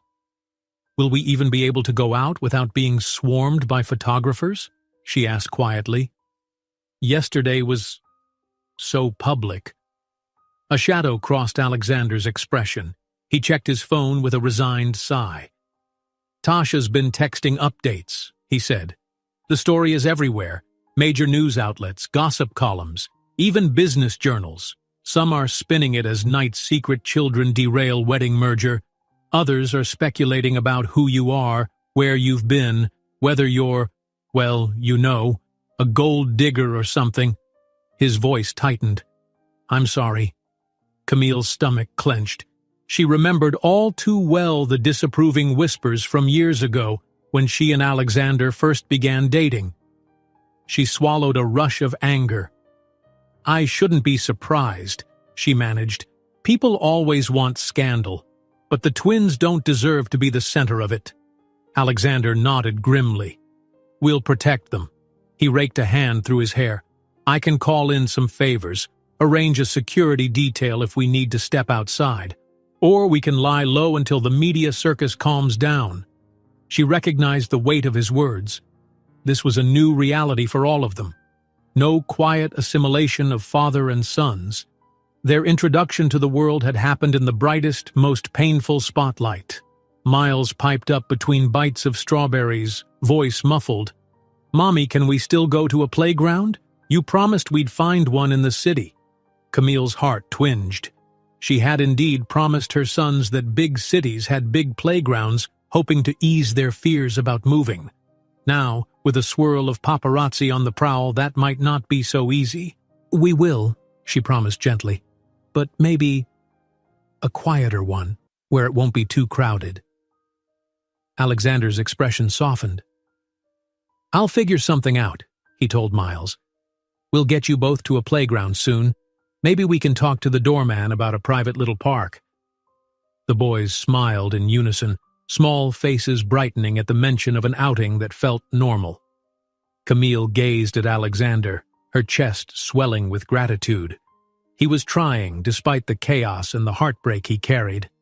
They were interrupted by the chiming ring of Alexander's phone. He grimaced at the screen, ignoring it again. Then it pinged with an urgent text tone. Sighing, he set down his coffee. "It's my mother," he said, voice flat. She's downstairs in the lobby, demanding to come up. Camille felt a chill. She had never officially met his mother in a friendly capacity. The woman's shadow had hovered over their relationship in the past. Wealthy, controlling, convinced Camille wasn't good enough. Now, after the fiasco, it was certain that she would be livid. Alexander looked at Camille apologetically. "I'm sorry," he murmured. "I can turn her away if you prefer." But Camille knew that wouldn't solve anything. Eventually, the twins would meet their grandmother, and the tension might as well be faced sooner than later. Better to handle it now, she decided, steeling herself. "Let her up." Alexander nodded and tapped a response on his phone. Moments later, a beep at the private elevator signaled his mother's arrival. Camille told the children to wait in the living room, turning on a gentle kids' show to occupy them. She didn't want them to see a confrontation that might get heated. Alexander led Camille to the foyer just as the elevator doors slid open. Out stepped Eleanor Knight, a tall, impeccably styled woman in her late 50s. She was dressed in a designer pantsuit, every strand of her silver-streaked hair perfectly in place. Behind her was an equally polished man, a family lawyer or advisor, perhaps. Eleanor's gaze swept the penthouse, then locked on Alexander with a kind of icy fury. "Alexander," she said crisply, her voice echoing. "I've been trying to reach you. You turned your phone off?" He straightened his shoulders. "I needed space, Mother." She snapped the handle of her leather purse. "Space? While you publicly humiliated the Grant family and cost your company the biggest merger in its history, while half the world is gossiping about your secret children?" Her tone dripped with outrage, though she kept it measured. "I raised you better than this." Alexander's jaw clenched. Before he could respond, Eleanor's eyes flicked to Camille. A flash of recognition, followed by a sneer of disdain, crossed her face. "You," she said, "the woman who vanished years ago. So you've re-emerged, bringing all this scandal with you?" Camille's stomach dropped. She refused to cower, though. "I didn't ask for a scandal," she answered steadily. "I only wanted Alexander to know his sons." Eleanor cast a look toward the living room, where the muffled sounds of cartoon voices played. "Children," she said, voice tight. "So you claim, and you chose his wedding day to reveal them? Convenient." Her tone made it clear what she thought of Camille's motives. Alexander spoke up, stepping protectively closer to Camille. "They are my sons, Mother. I had no idea until yesterday, but it's true. I won't deny them." Eleanor's lips thinned. She clasped her hands, though anger simmered in her eyes. "Let's say for argument's sake that they are. What do you think you've done? Elizabeth's father is fuming. The Grants are already moving to smear your name and sabotage any future partnerships. Investors are panicking." She exhaled sharply. "Your father built Knight Innovations from the ground up. Are you so careless that you'll let one moment of madness destroy it all?" Alexander's voice shook with quiet intensity. "It was never just about the business, Mother. I have children. I won't treat them like a shameful secret." Her eyes narrowed. "You had a responsibility to this family, and to your fiancé. Now you've wasted everyone's time and resources. And for what? This scandalous fiasco?" She pointed a manicured finger at Camille. Camille set her jaw, refusing to be cowed. "I understand you're upset, but if you blame me for everything, you're ignoring the truth. Alexander deserves to be a father to his kids." Eleanor studied Camille with frosty disapproval. "Alexander, can we speak alone?" she demanded, ignoring Camille's statement. "There must be a way to salvage the company's reputation. We can negotiate with the Grants. Damage control, but not if you're entangled with this woman." Alexander inhaled a shaky breath. "I'm not tossing Camille aside, nor will I hide our children." Her lips tightened. "Alexander, be logical. If you want to keep your seat as CEO, you can't waltz around coddling some ex-lover who reappears out of nowhere. The board is going to hold you accountable. They might even stage a takeover if you let business alliances crumble." She turned a steely gaze on Camille. If you cared about him, you'd step away quietly. Let him rebuild the damage you caused. Camille's fists clenched, but she forced herself to remain calm. She'd expected this level of venom. He's a grown man, Mrs. Knight. The decision is his. Eleanor's expression promised more battles ahead. Still, she pivoted back to her son, controlling her anger. You have a shareholders' meeting in 2 days. I strongly advise you to handle this situation before then. Her eyes flickered again, scanning the penthouse, the distant sight of children in the living room. Because if you don't, you'll lose everything your father built, and you will not drag the Knight name through the mud. With that, she turned on her heel, her advisor trailing, and disappeared into the elevator. The hush she left in her wake was almost suffocating. Camille touched Alexander's arm gently. Are you okay? He shook his head, raw pain in his eyes. No, he murmured, voice cracked. But I will be. He lifted his gaze to hers. We'll figure this out. I'm not giving up on my children. I just need to find a way to keep Knight Innovations from collapsing under the scandal. Camille stepped in closer, resting her hand on his shoulder. You're not alone, she whispered. I know this is my mess too. I'll do whatever it takes to help. He offered a wan smile before heading to the living room. Let's check on the boys, he said. Then we'll decide what comes next. They walked side by side, hearts pounding with the weight of an uncertain future. Outside, the sun rose higher, shining on a city that pored over gossip columns and business headlines alike. Inside, a new family, bound by secrets finally exposed, clung to the hope that love and resolve could outlast the storm. Camille caught a glimpse of the twins sprawled across Alexander's plush white sofa, fascinated by an animated show playing on the giant TV screen.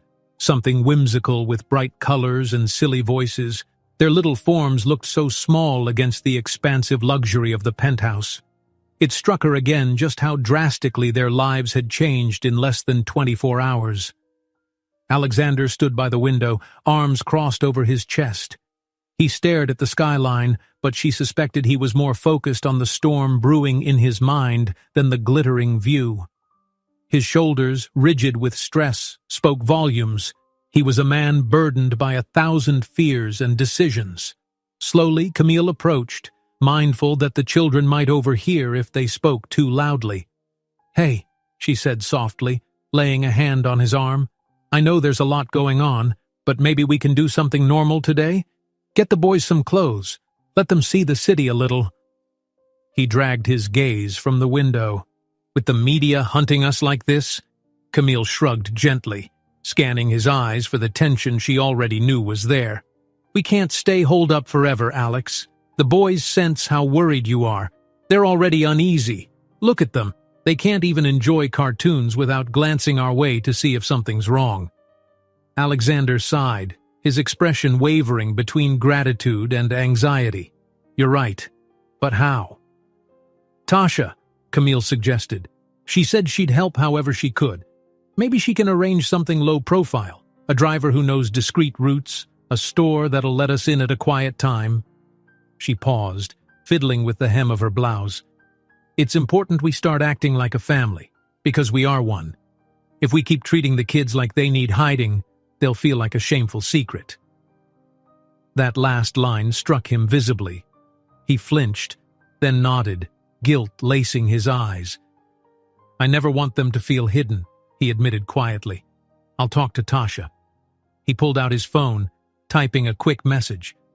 After a few tense moments, it buzzed. He read, relief softening his brow.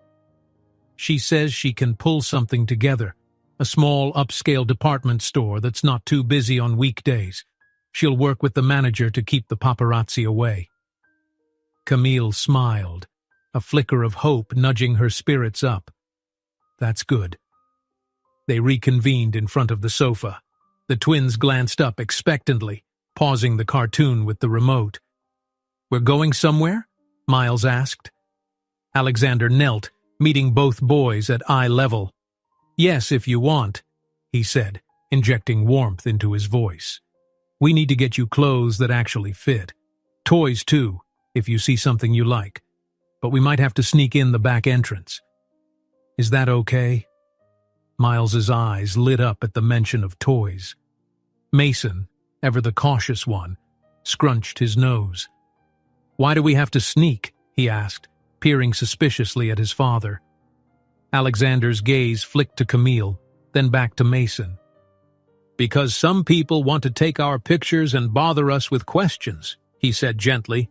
"We want to avoid them so we can have a calm day. It's not anything you did wrong. Adults can just be complicated sometimes." Mason nodded slowly, seeming to accept that explanation for now. Hand in hand, the twins popped off the couch, ready for whatever adventure awaited them. They found themselves in the building's underground garage again, escorted by the same discreet driver who'd brought them from the hotel. Tasha awaited them at the car, giving the twins a quick wave. Dressed in professional but casual attire, she projected calm control. "I made some calls," she whispered to Alexander. "The press is outside your lobby, but security's handling them. We'll exit on a different level. Our store appointment is in half an hour. The manager will open a side door. No paparazzi, hopefully." Camille exhaled, genuinely grateful. "Thank you, Tasha. You're a miracle worker." Tasha offered a tired smile. "I'm just glad to help. I've known Alex a long time. Didn't expect to handle PR disasters with secret twins, but here we are." A wry note in her tone hinted at her own disbelief. Alexander gave her a brief hug. "You've saved me more times than I can count. Please keep me posted if anything blows up while we're out." Tasha nodded, stepping back as they all climbed into the SUV. Miles and Mason took seats in the middle row, each strapped carefully into brand-new booster seats Tasha had somehow acquired overnight. Alexander sat next to them, while Camille settled in the front with the driver. The tinted windows shielded them from outside eyes. As they drove through side streets, Camille noted that the city looked normal. People bustled along sidewalks, shops opened for the day, traffic honked and rolled. Not everyone was aware of the meltdown that had shattered Alexander's wedding, yet at certain intersections they spotted small clusters of reporters near high-end hotels, presumably hunting leads for the story. The driver took alternate routes, avoiding major avenues. Eventually, they pulled up behind a sleek department store, all mirrored glass and minimalist signage. Two security guards stood by an unmarked door. They waved the SUV in, ushering it toward a private loading dock. Camille's chest fluttered. It felt surreal to need such covert measures just to buy children's clothing. The driver parked. Alexander glanced at the boys, bracing himself. "Ready?" Miles nodded with excitement, while Mason stuck close to Camille. As they stepped out, Tasha's presence was reassuring. She guided them through the service entrance, a staff elevator, and into a cordoned-off section of the store that was nearly empty of customers at this hour. A slim, courteous manager greeted them with a polished smile. "Mr. Knight, Miss Johnson, welcome," she said softly, as though mindful of the hush. "We've arranged a private fitting area for the children. Please follow me." Relief washed over Camille. It all felt so elaborate, far from the modest shopping trips she'd done with the boys back home. But perhaps this was their new reality. Despite the tension, she couldn't help smiling when she saw the twins' wonder. They gazed at racks of colorful t-shirts, jeans, shoes, as if stepping into an enchanted land. They began in the children's section, picking out shirts, pants, socks, and pajamas. The boys giggled over silly graphic tees, bouncing on tiptoes with every new discovery. Alexander trailed after them, sometimes exchanging glances with Camille. He appeared a bit awed, as though realizing all he'd missed in 5 years of fatherhood. The manager discreetly kept staff from hovering, allowing the family space to explore. Meanwhile, Tasha strayed to answer calls and texts, presumably dealing with the ongoing media flurry. Camille sighed inwardly, grateful for this moment of near normalcy. If not for the knowledge of cameras waiting outside, she could pretend they were just an ordinary family on a relaxed shopping day. After gathering enough basics, they moved to a quieter corner displaying children's toys and books. The twins sprinted ahead, delighted by shiny building sets and stuffed animals. Mason's eyes fell on a plush dinosaur while Miles gravitated to a stack of coloring books. Alexander stood by, slightly unsure. He was used to business negotiations, not a toy aisle. Camille knelt beside the boys, letting them each select one toy. "We'll come back another time," she promised, not wanting to overload them or let them think they could have everything. "Baby steps," she reminded herself. Alexander observed, a tender look warming his features. "You can pick two if you want," he said gently, catching Camille's eye as though asking permission. She inclined her head and the twins immediately beamed. For a moment, the haunting memory of reporters and catastrophic weddings felt distant. This was the father side of Alexander she'd always suspected was there, hidden under corporate suits and a rigid social status. Amid the excitement, Camille suddenly noticed Tasha heading their way, her expression tense. She held a phone pressed to her ear. "Alex," she whispered urgently, "we've got a problem. A paparazzi crew spotted the SUV outside. They're trying to enter the storefront. Security is holding them off, but they're not backing down. We need to leave soon, before it becomes a scene." Camille's heart sank. Of course, this moment of peace couldn't last. Alexander nodded, brows knitting. "All right, let's just pay and get out before they break in," he muttered, frustration seeping into his tone. Quickly, they gathered the items, clothes, shoes, a few small toys, and made their way to a private register. The manager rang them up swiftly, bagging everything while glancing nervously at Tasha's phone for updates. Camille cast a concerned look at the twins, who had sensed the tension and grown quiet. "It's okay, guys," she said softly, mustering a smile. "We'll just head home now and try on your new stuff there." The word home felt tentative, yet it suited the moment. Mason nodded, hugging his plush dinosaur close. Miles clutched a coloring book, eyes darting to Alexander for reassurance.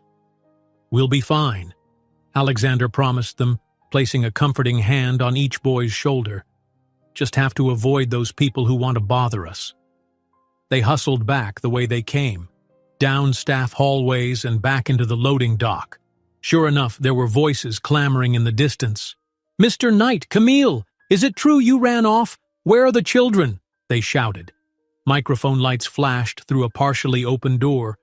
The driver already had the SUV's engine running. Tasha rushed forward, scanning the area to ensure no other reporters lurked. She waved the family in, then slammed the door shut just as a small gaggle of paparazzi rounded the corner. The tinted windows shielded the kids from the shouting. Camille felt her pulse hammer, but the driver sped out through a side gate, leaving the paparazzi behind. In the safety of the vehicle, the twins clutched their new items. Mason stuck close to Camille while Miles pressed his face to the window, watching as the store fell behind them. Alexander exhaled, loosening his grip on the seat. "I'm sorry," he told them quietly, "that it's like this." Camille patted his arm. "At least we got some essentials for the kids. We'll manage." He nodded, but she could see the worry etched on his face. She understood. Today had been just a small outing, yet it required elaborate planning and risk of intrusion. How much worse would it get if the tabloids kept spinning out stories? What if the board at Knight Innovations demanded his resignation? And what of Elizabeth's father threatening retribution? She shoved those thoughts aside. The twins needed normalcy and love, not a mother who crumpled beneath anxieties.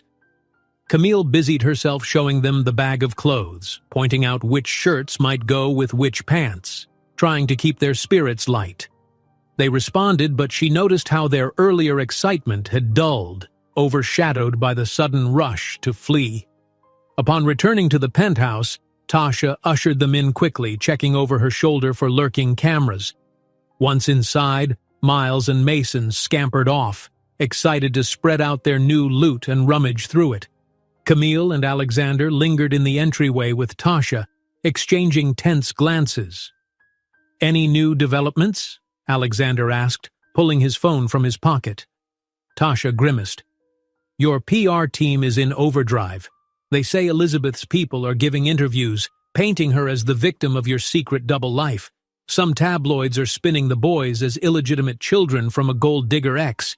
And your mother, well, she's on a media lockdown, but she's letting rumors swirl that you've had personal issues for a while. The stock is fluctuating, but not crashing yet." Camille felt a knot in her stomach. "So they're trying to destroy your reputation," she said quietly. "I guess that's no surprise." Alexander's face hardened. "Let them try. I'm not hiding my children just to appease them." He paused, drawing a long breath. "But I can't ignore Night Innovations. My employees depend on it. I need to address the press or the board or someone, set the record straight." Tasha nodded. "Agreed. But you'll have to do it carefully. Give a statement that acknowledges your sons but refutes the idea it was some malicious scheme. If you don't do it soon, Elizabeth's narrative might dominate." Camille's heart hammered. She imagined standing beside Alexander at a microphone, cameras rolling, while they introduced their children to a curious, critical world. Could she handle that? Could the twins? Alexander's eyes flicked toward the hallway where Miles and Mason laughed over new sneakers. "We can talk strategy soon," he told Tasha. "But for now I need to settle the kids.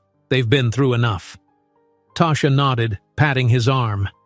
"Take your time. I'll handle what I can." She offered Camille a small smile of encouragement, then departed. In the ensuing silence, Alexander lowered his head. Camille slipped an arm around his waist, offering quiet solidarity. She felt his tension melt slightly against her. "We'll do it," she murmured. "Whatever it takes to protect them. Even if that means a press conference or legal battles or dealing with your mother's wrath." He exhaled. "Thank you," he whispered. "I'm sorry. For everything." She gazed at him, a mix of relief and lingering apprehension in her heart. "No," she replied gently. "Thank you for choosing them, and for letting me in."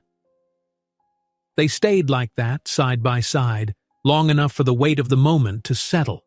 In the background, the twins' laughter echoed, an unexpected reminder that children could find joy even in turmoil. And maybe, just maybe, that was enough to keep them going. Later that afternoon, the penthouse felt almost peaceful, at least on the surface. The twins busied themselves constructing elaborate towers from the new building blocks they'd picked out, occasionally erupting in cheerful chatter whenever one sibling's creation toppled over. Their unfiltered delight left the adults hovering between hope and heartbreak. In the living room, Alexander and Camille sat on the sofa, his laptop balanced on the glass coffee table in front of them. Tasha's messages glowed on the screen, along with a relentless feed of headlines from various news outlets. The words on the screen blurred in Camille's mind. Knight's wedding catastrophe. Secret twins emerge. Millionaire CEO abandons bride for unknown children. Each link led to another scorching analysis of the fiasco. Alexander, tense and exhausted, rubbed at his temples. "We have to put out a statement," he said quietly. "I can't keep ignoring this. My board is going ballistic, shareholders are panicking, and the press is spinning theories like it's free candy." Camille scooted closer, peering at his laptop. "What exactly do they want you to say?" He shrugged, frustration evident. "Something that sounds responsible, mitigating the scandal. If I don't get ahead of it, Elizabeth's family will control the narrative. They're already painting me as a reckless liar who deceived her right up to the altar." She laced her fingers, heart thumping. "The truth is we both made mistakes," she murmured. "But we're here now, raising the twins together, or at least trying to." Alexander glanced toward the boys, who were now half hidden behind the sofa, racing toy cars along the floor. "We are," he echoed softly, "but the media doesn't care about nuance. They want a neat villain or victim. Camille contemplated the swirl of public intrigue. Videos from the failed wedding had undoubtedly gone viral, paparazzi photos capturing Alexander holding the boys or kneeling with them on the rooftop. She wondered if any shot showed his torn expression, the raw heartbreak that told of a father finally meeting his children under impossible circumstances. Probably not. Sensational stories rarely spare room for empathy. She rested a hand on his forearm. Why not release a simple statement first, just acknowledging that the children are yours and you only learned about them recently? Emphasize you're devoted to their well-being now. Keep it concise. Don't fuel rumors. Alexander's shoulders relaxed marginally. That might work as a starting point, he admitted. But the board will want more. They'll want me to reassure investors that Knight Innovations remains stable, that the meltdown with Elizabeth's father won't cripple our future. A humorless chuckle slipped out, which is tricky considering how vital that merger was. She bit her lip, feeling a pang of guilt. Is there any chance to salvage it? She asked tentatively. Or is it gone for good? He sighed. Elizabeth's father is furious. He's calling every contact, stirring negativity. But some of my loyal investors might stand by me if I show strong leadership. The real question is whether we can find a new partner or pivot to a different expansion plan. He flexed his jaw. I've put all that on hold for now, though. The kids come first. I just hope it doesn't lead to a complete collapse. Camille squeezed his arm. You won't face it alone. We'll figure out a strategy. The vow tumbled from her lips unbidden, but she felt its truth.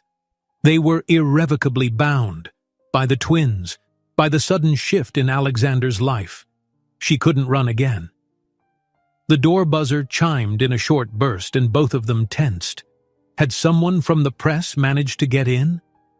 Alexander frowned, exchanging a wary look with Camille before rising to check the front screen security feed. The tension in his face eased. It's Tasha, he said, pressing the button to unlock the elevator access. She must have some update.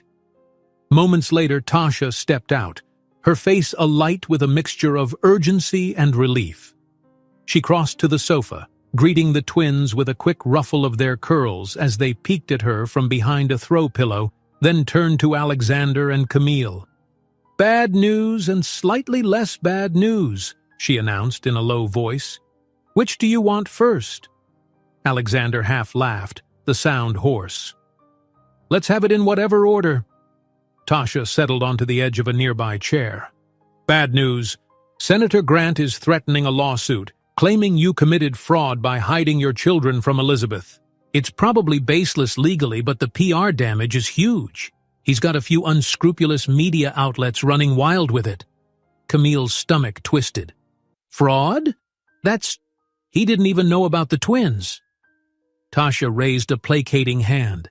I know, it's ridiculous, but he's pulling strings to smear Alex. Pressure from that might scare potential investors more. Alexander pinched the bridge of his nose. Figures. And the slightly less bad news? Tasha pursed her lips. Some board members are calling an urgent meeting. They're demanding a statement from you ASAP, possibly a press conference. They want to see if you'll keep your position as CEO or step aside. There's talk of bringing in a crisis manager, someone to help handle the brand damage. Camille sucked in a sharp breath. Step aside. Would they force you out? Alexander grimaced. They can try if they claim I'm causing irreparable harm to the company's image. But Knight Innovations was basically my father's legacy, then mine.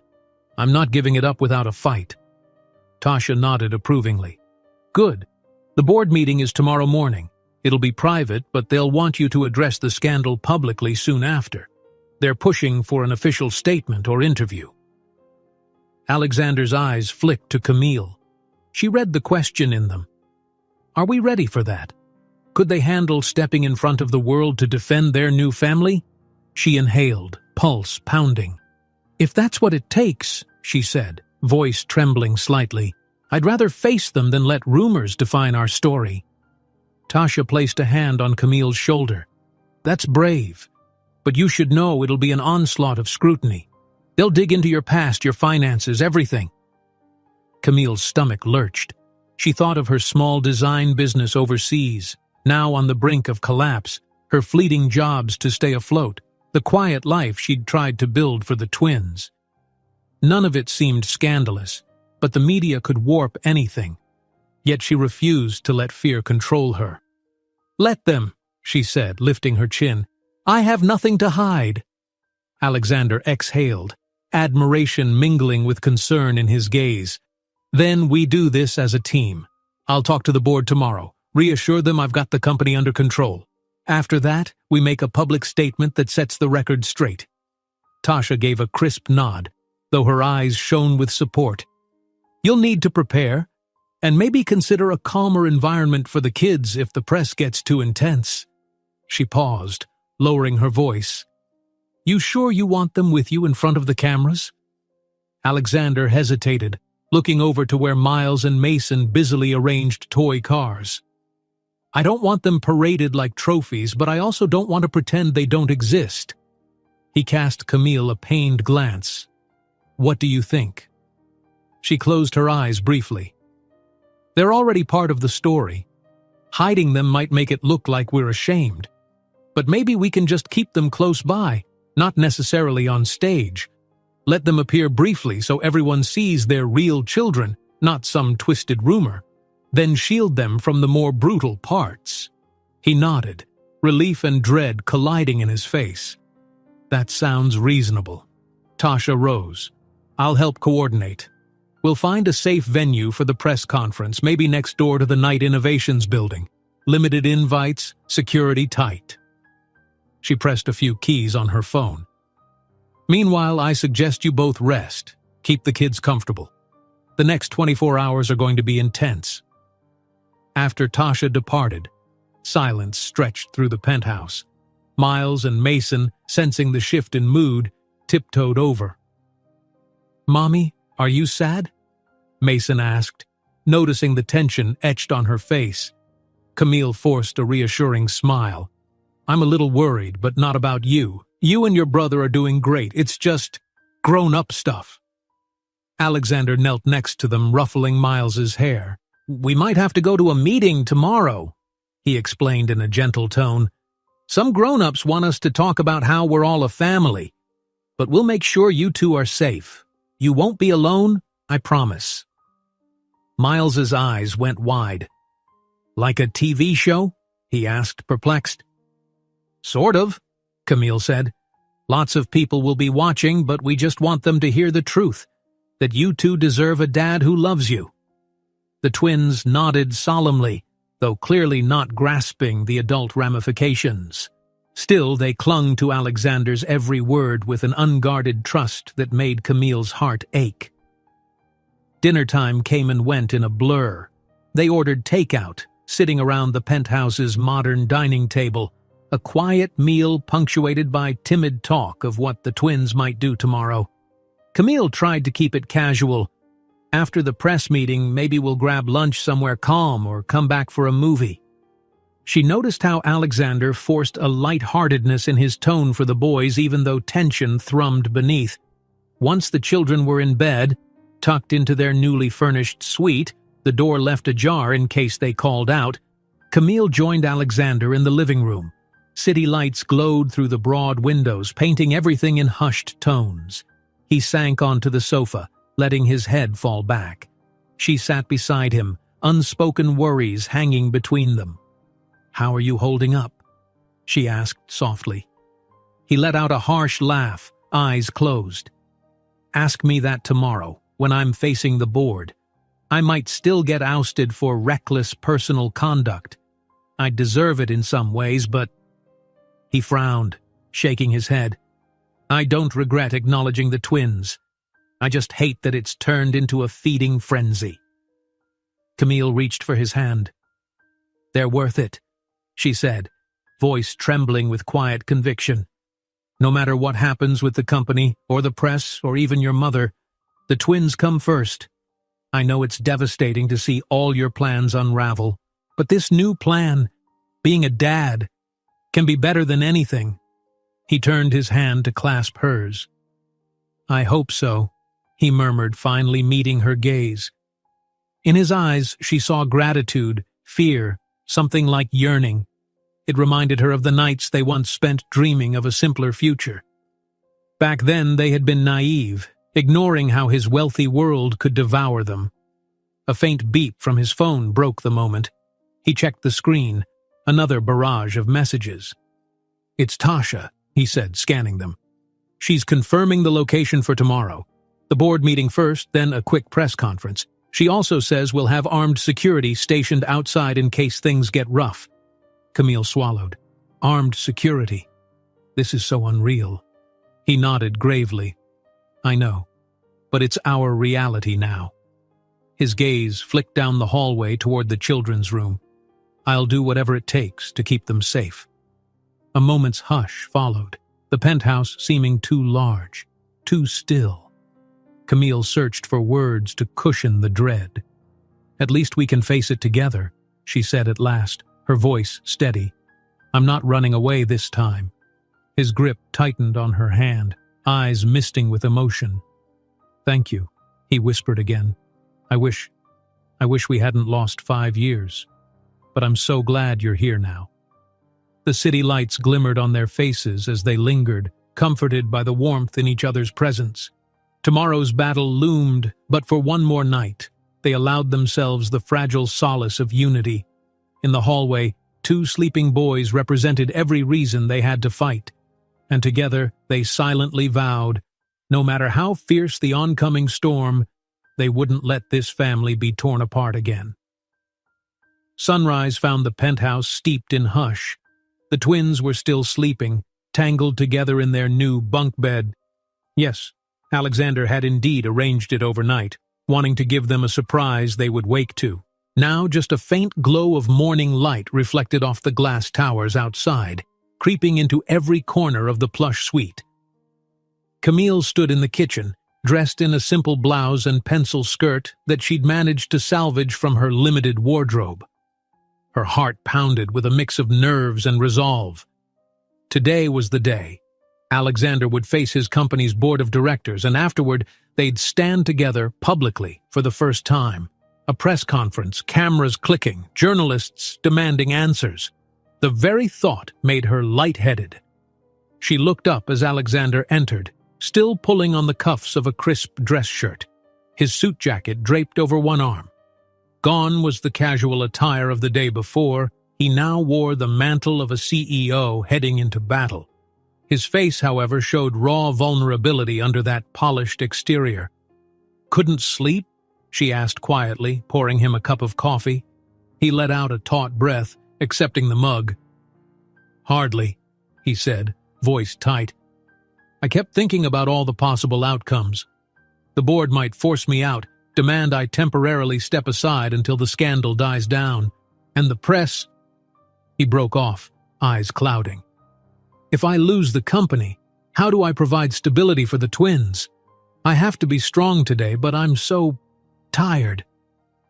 Camille laid a gentle hand on his wrist. "You're not alone. Remember that, okay? No matter what the board says, the twins have you, and that's the real victory."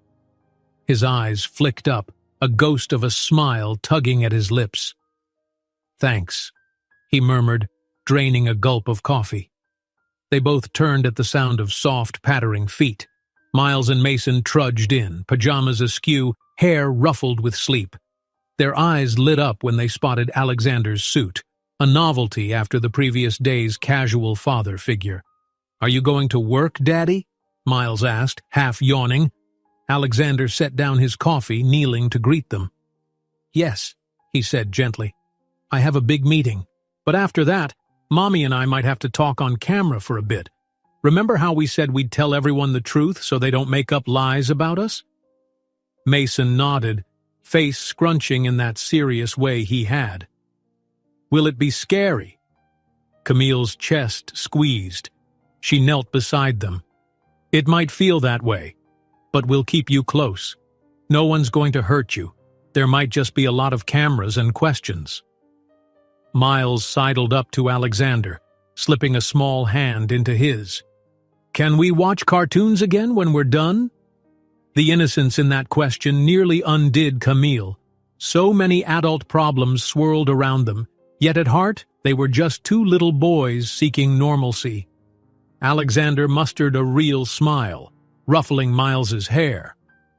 "Absolutely," he said. "We'll come home, have lunch, and watch cartoons, okay?" The boys beamed. Camille gently coaxed them to the dining area, where she served a quick breakfast. Alexander answered another flurry of texts, face pinching with tension each time the phone buzzed.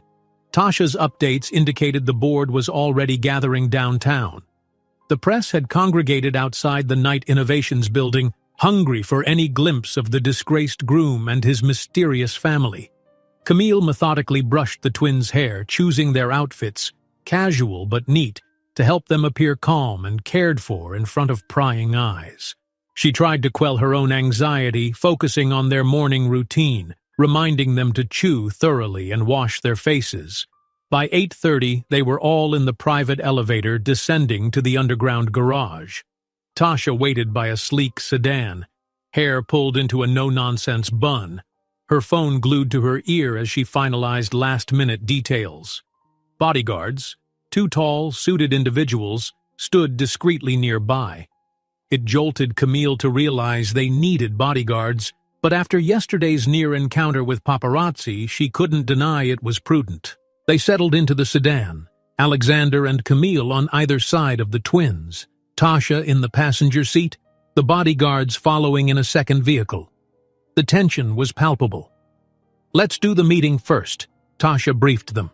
"We'll keep the kids in a safe conference room away from the board's arguments. Then we'll head to the press conference venue next door. There'll be a small stage and a few dozen reporters. Nothing too massive." Alexander nodded, jaw set. "That's manageable."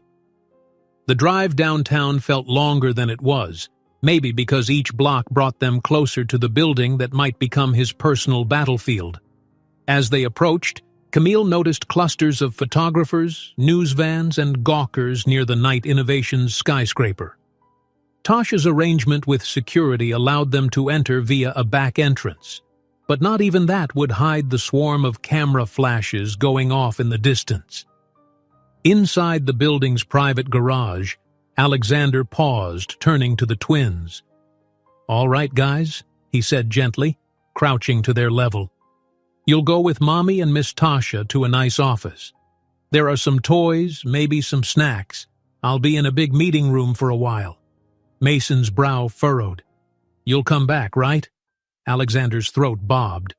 "I promise," he whispered. "I'll come back for you." Miles and Mason nodded, still clinging to him. Eventually, Tasha led them toward a secure elevator. Alexander kissed each boy's forehead, his voice raw with emotion, then stepped onto a separate elevator heading to the executive floor. Camille felt her heart twist watching him go, tension etched onto every line of his face. An hour passed in a private lounge, Tasha anxiously pacing while Camille tried to keep the twins occupied with crayons and paper. Every so often, Tasha would touch the phone earpiece, getting whispered updates. "The board is grilling him. They're worried about share value. Some are demanding an apology to the grants."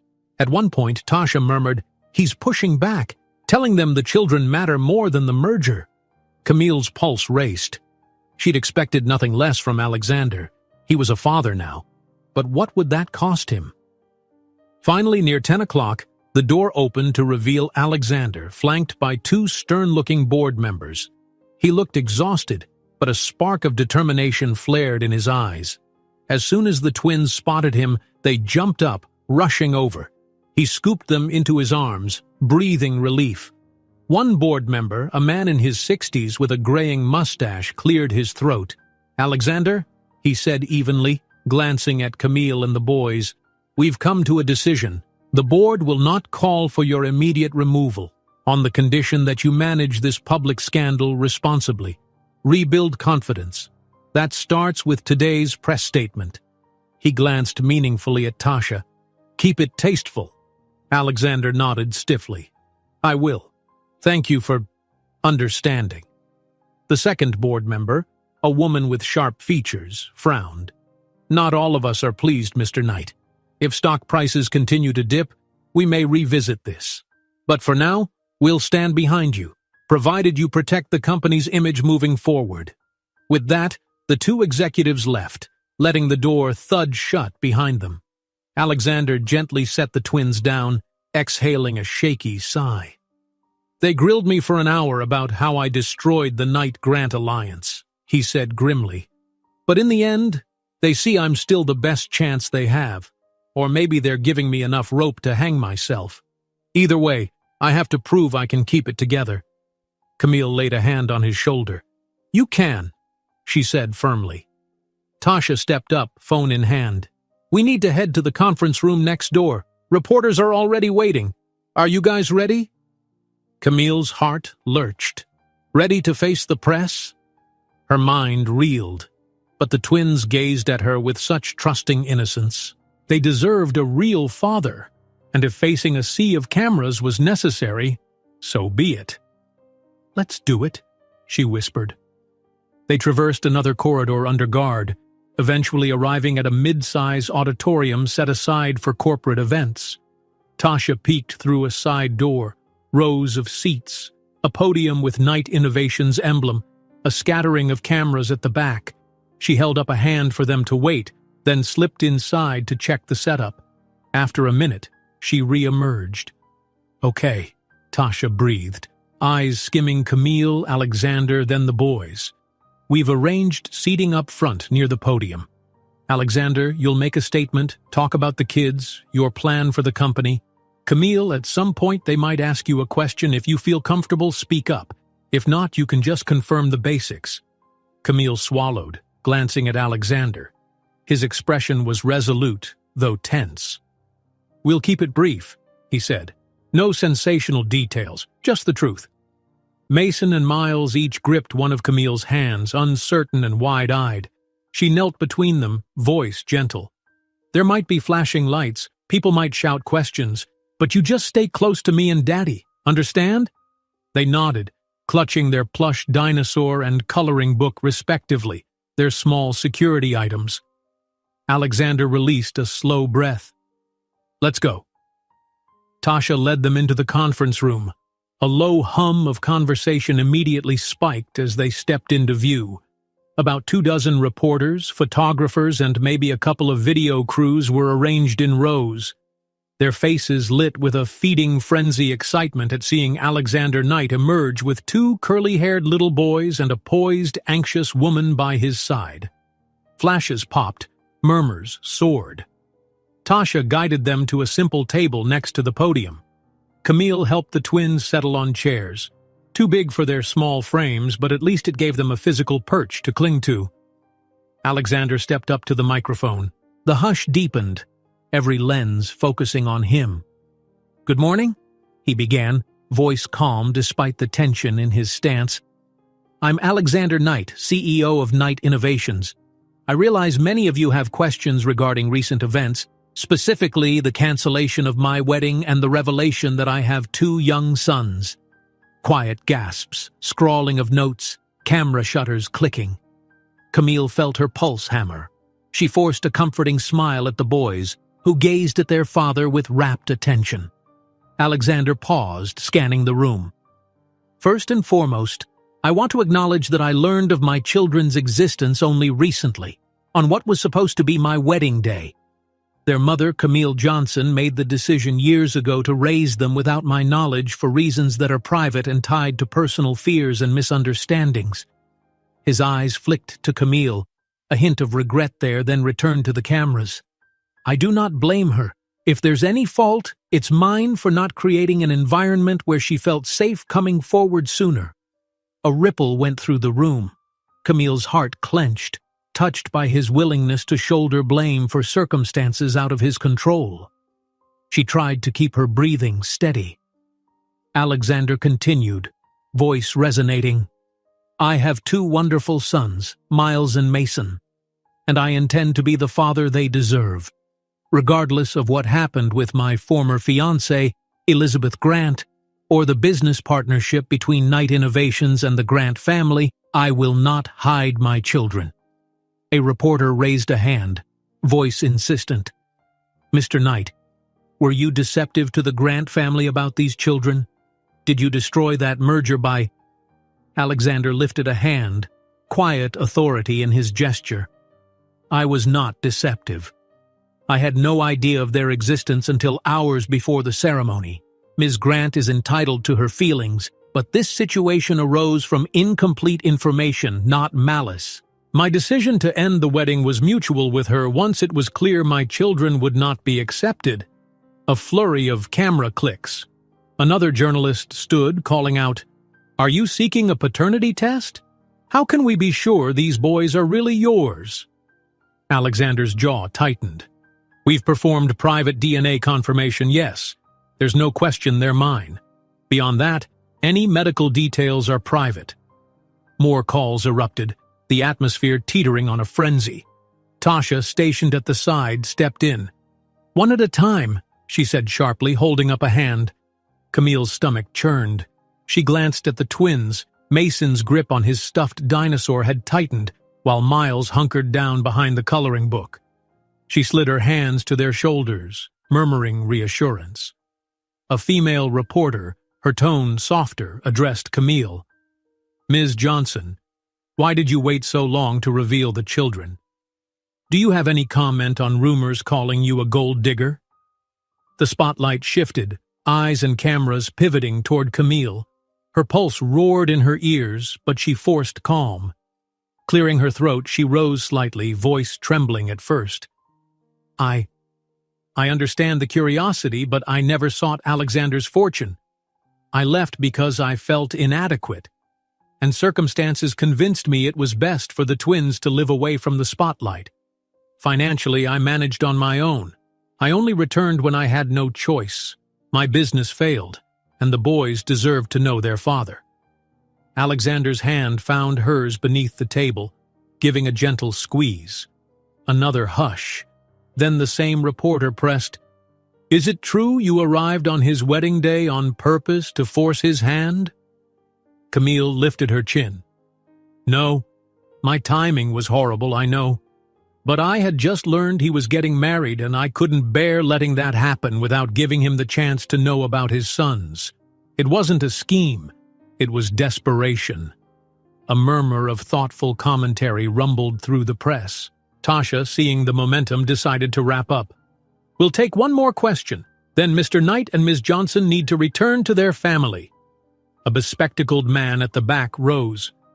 "Mr. Knight, how will this scandal affect Knight Innovations? Do you plan to resign?" Alexander squared his shoulders, projecting a confidence Camille admired. "I have no intention of resigning. My focus will remain on leading Knight Innovations effectively. The board and I are aligned in moving forward, despite personal upheavals. My personal life may have changed dramatically, but my commitment to the company remains." He paused, scanning the throng. "That's all for now. Thank you for respecting our privacy going forward, especially for my sons. We appreciate your understanding."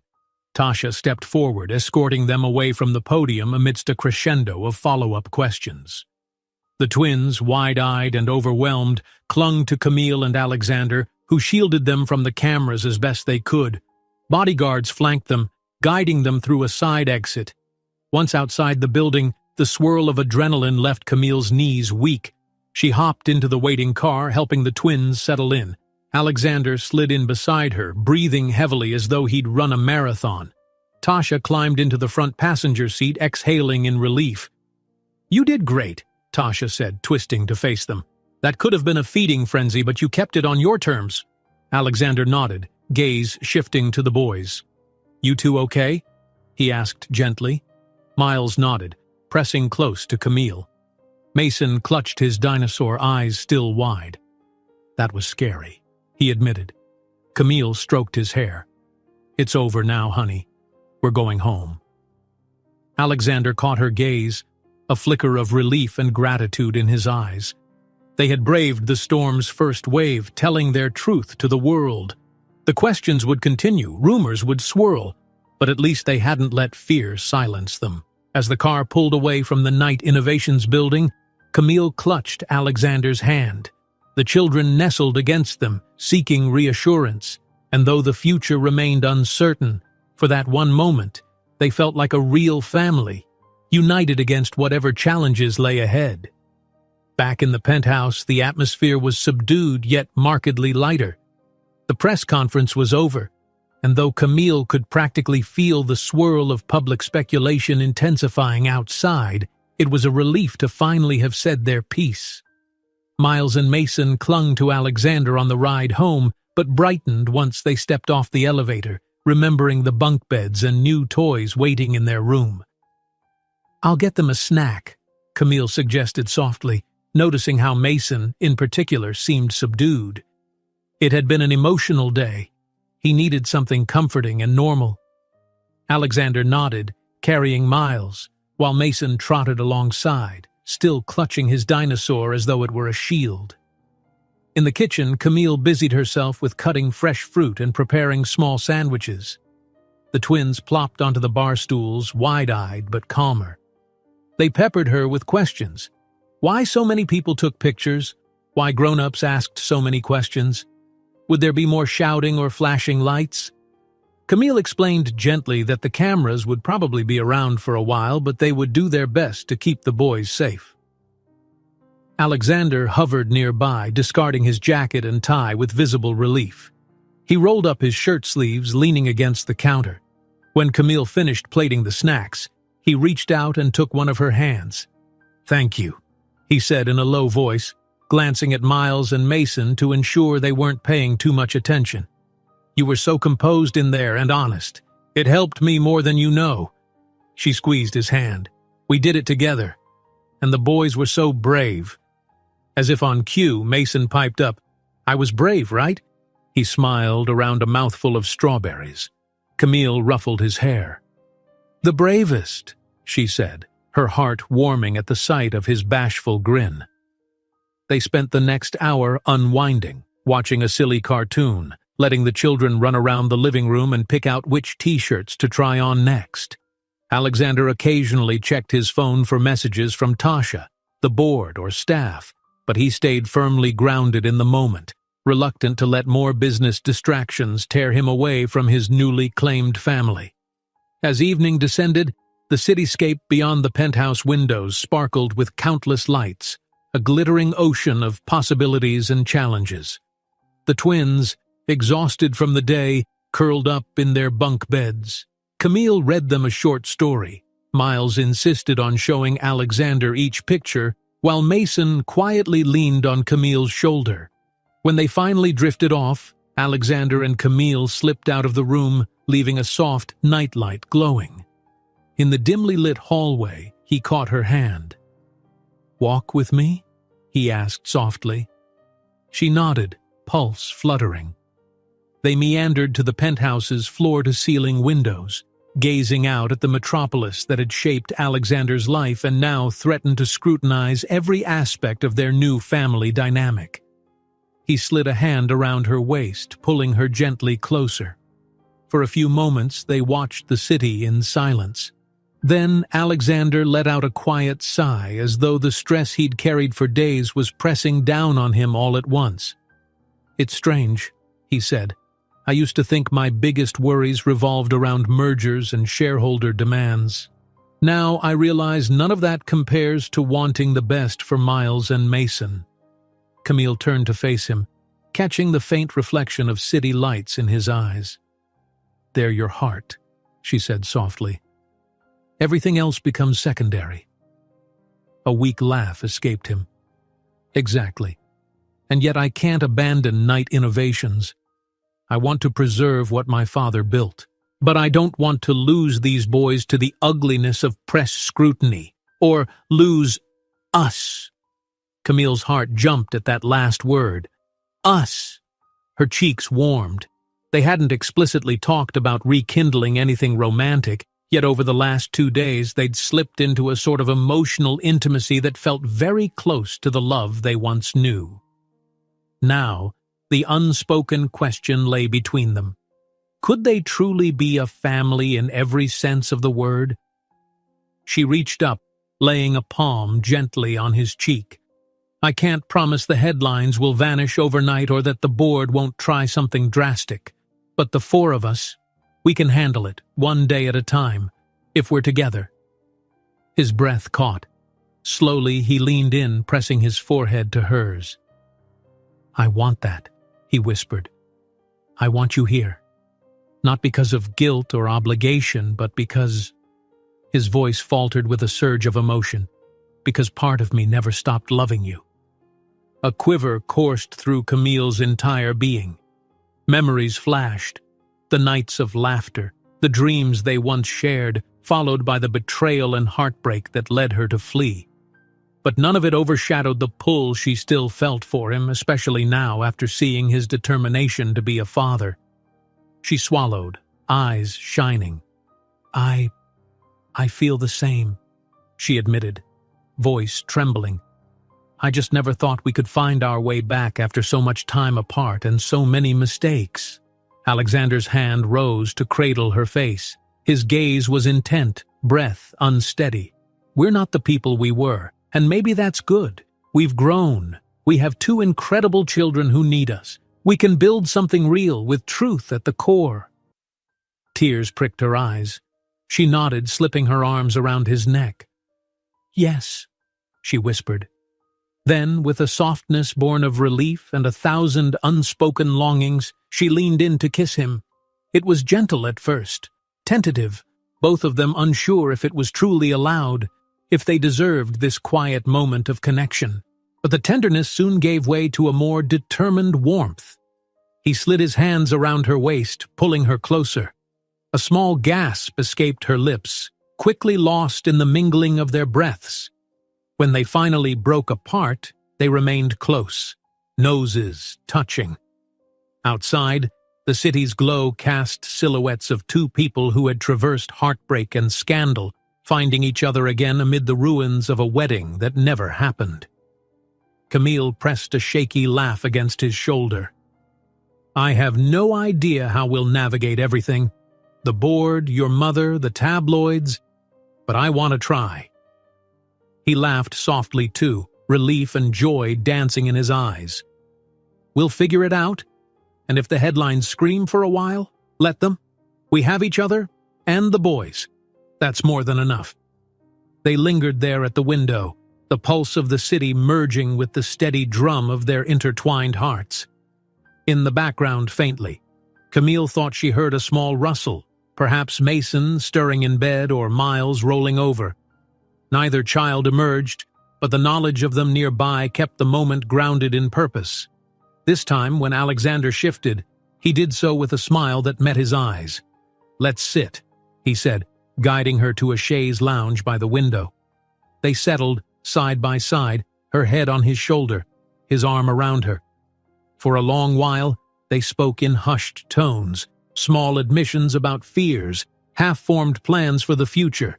Alexander mused about reorienting Knight Innovations away from the ill-fated partnership with Elizabeth's family, hoping to forge alliances with businesses that wouldn't hold his personal life hostage. Camille vowed to find her footing again with her design work, possibly opening a modest studio in the city now that she had Alexander's support.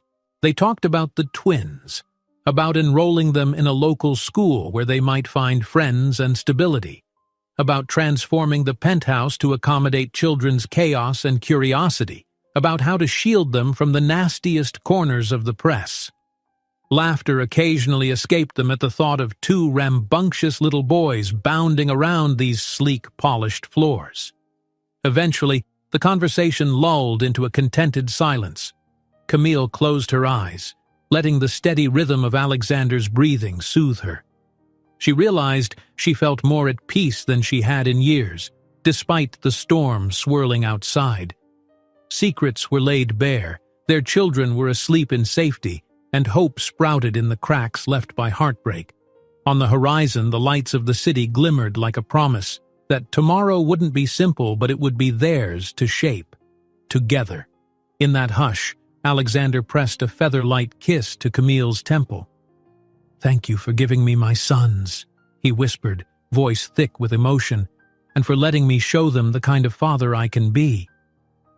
Tears welled in her eyes, but her smile was radiant. "Thank you," she murmured back, "for choosing them and for opening your heart to us again." No more words were needed. They remained in each other's arms, gazing at a future they hadn't dared to imagine. Down the hallway, two little boys slept in bunk beds, wholly unaware that their arrival had changed everything for the better. And across the city, headlines might scream, alliances might falter, but within these walls, a family was finding its way toward love, courage, and the home they all deserved. If you enjoyed this story, don't miss the next one. Just click on the screen.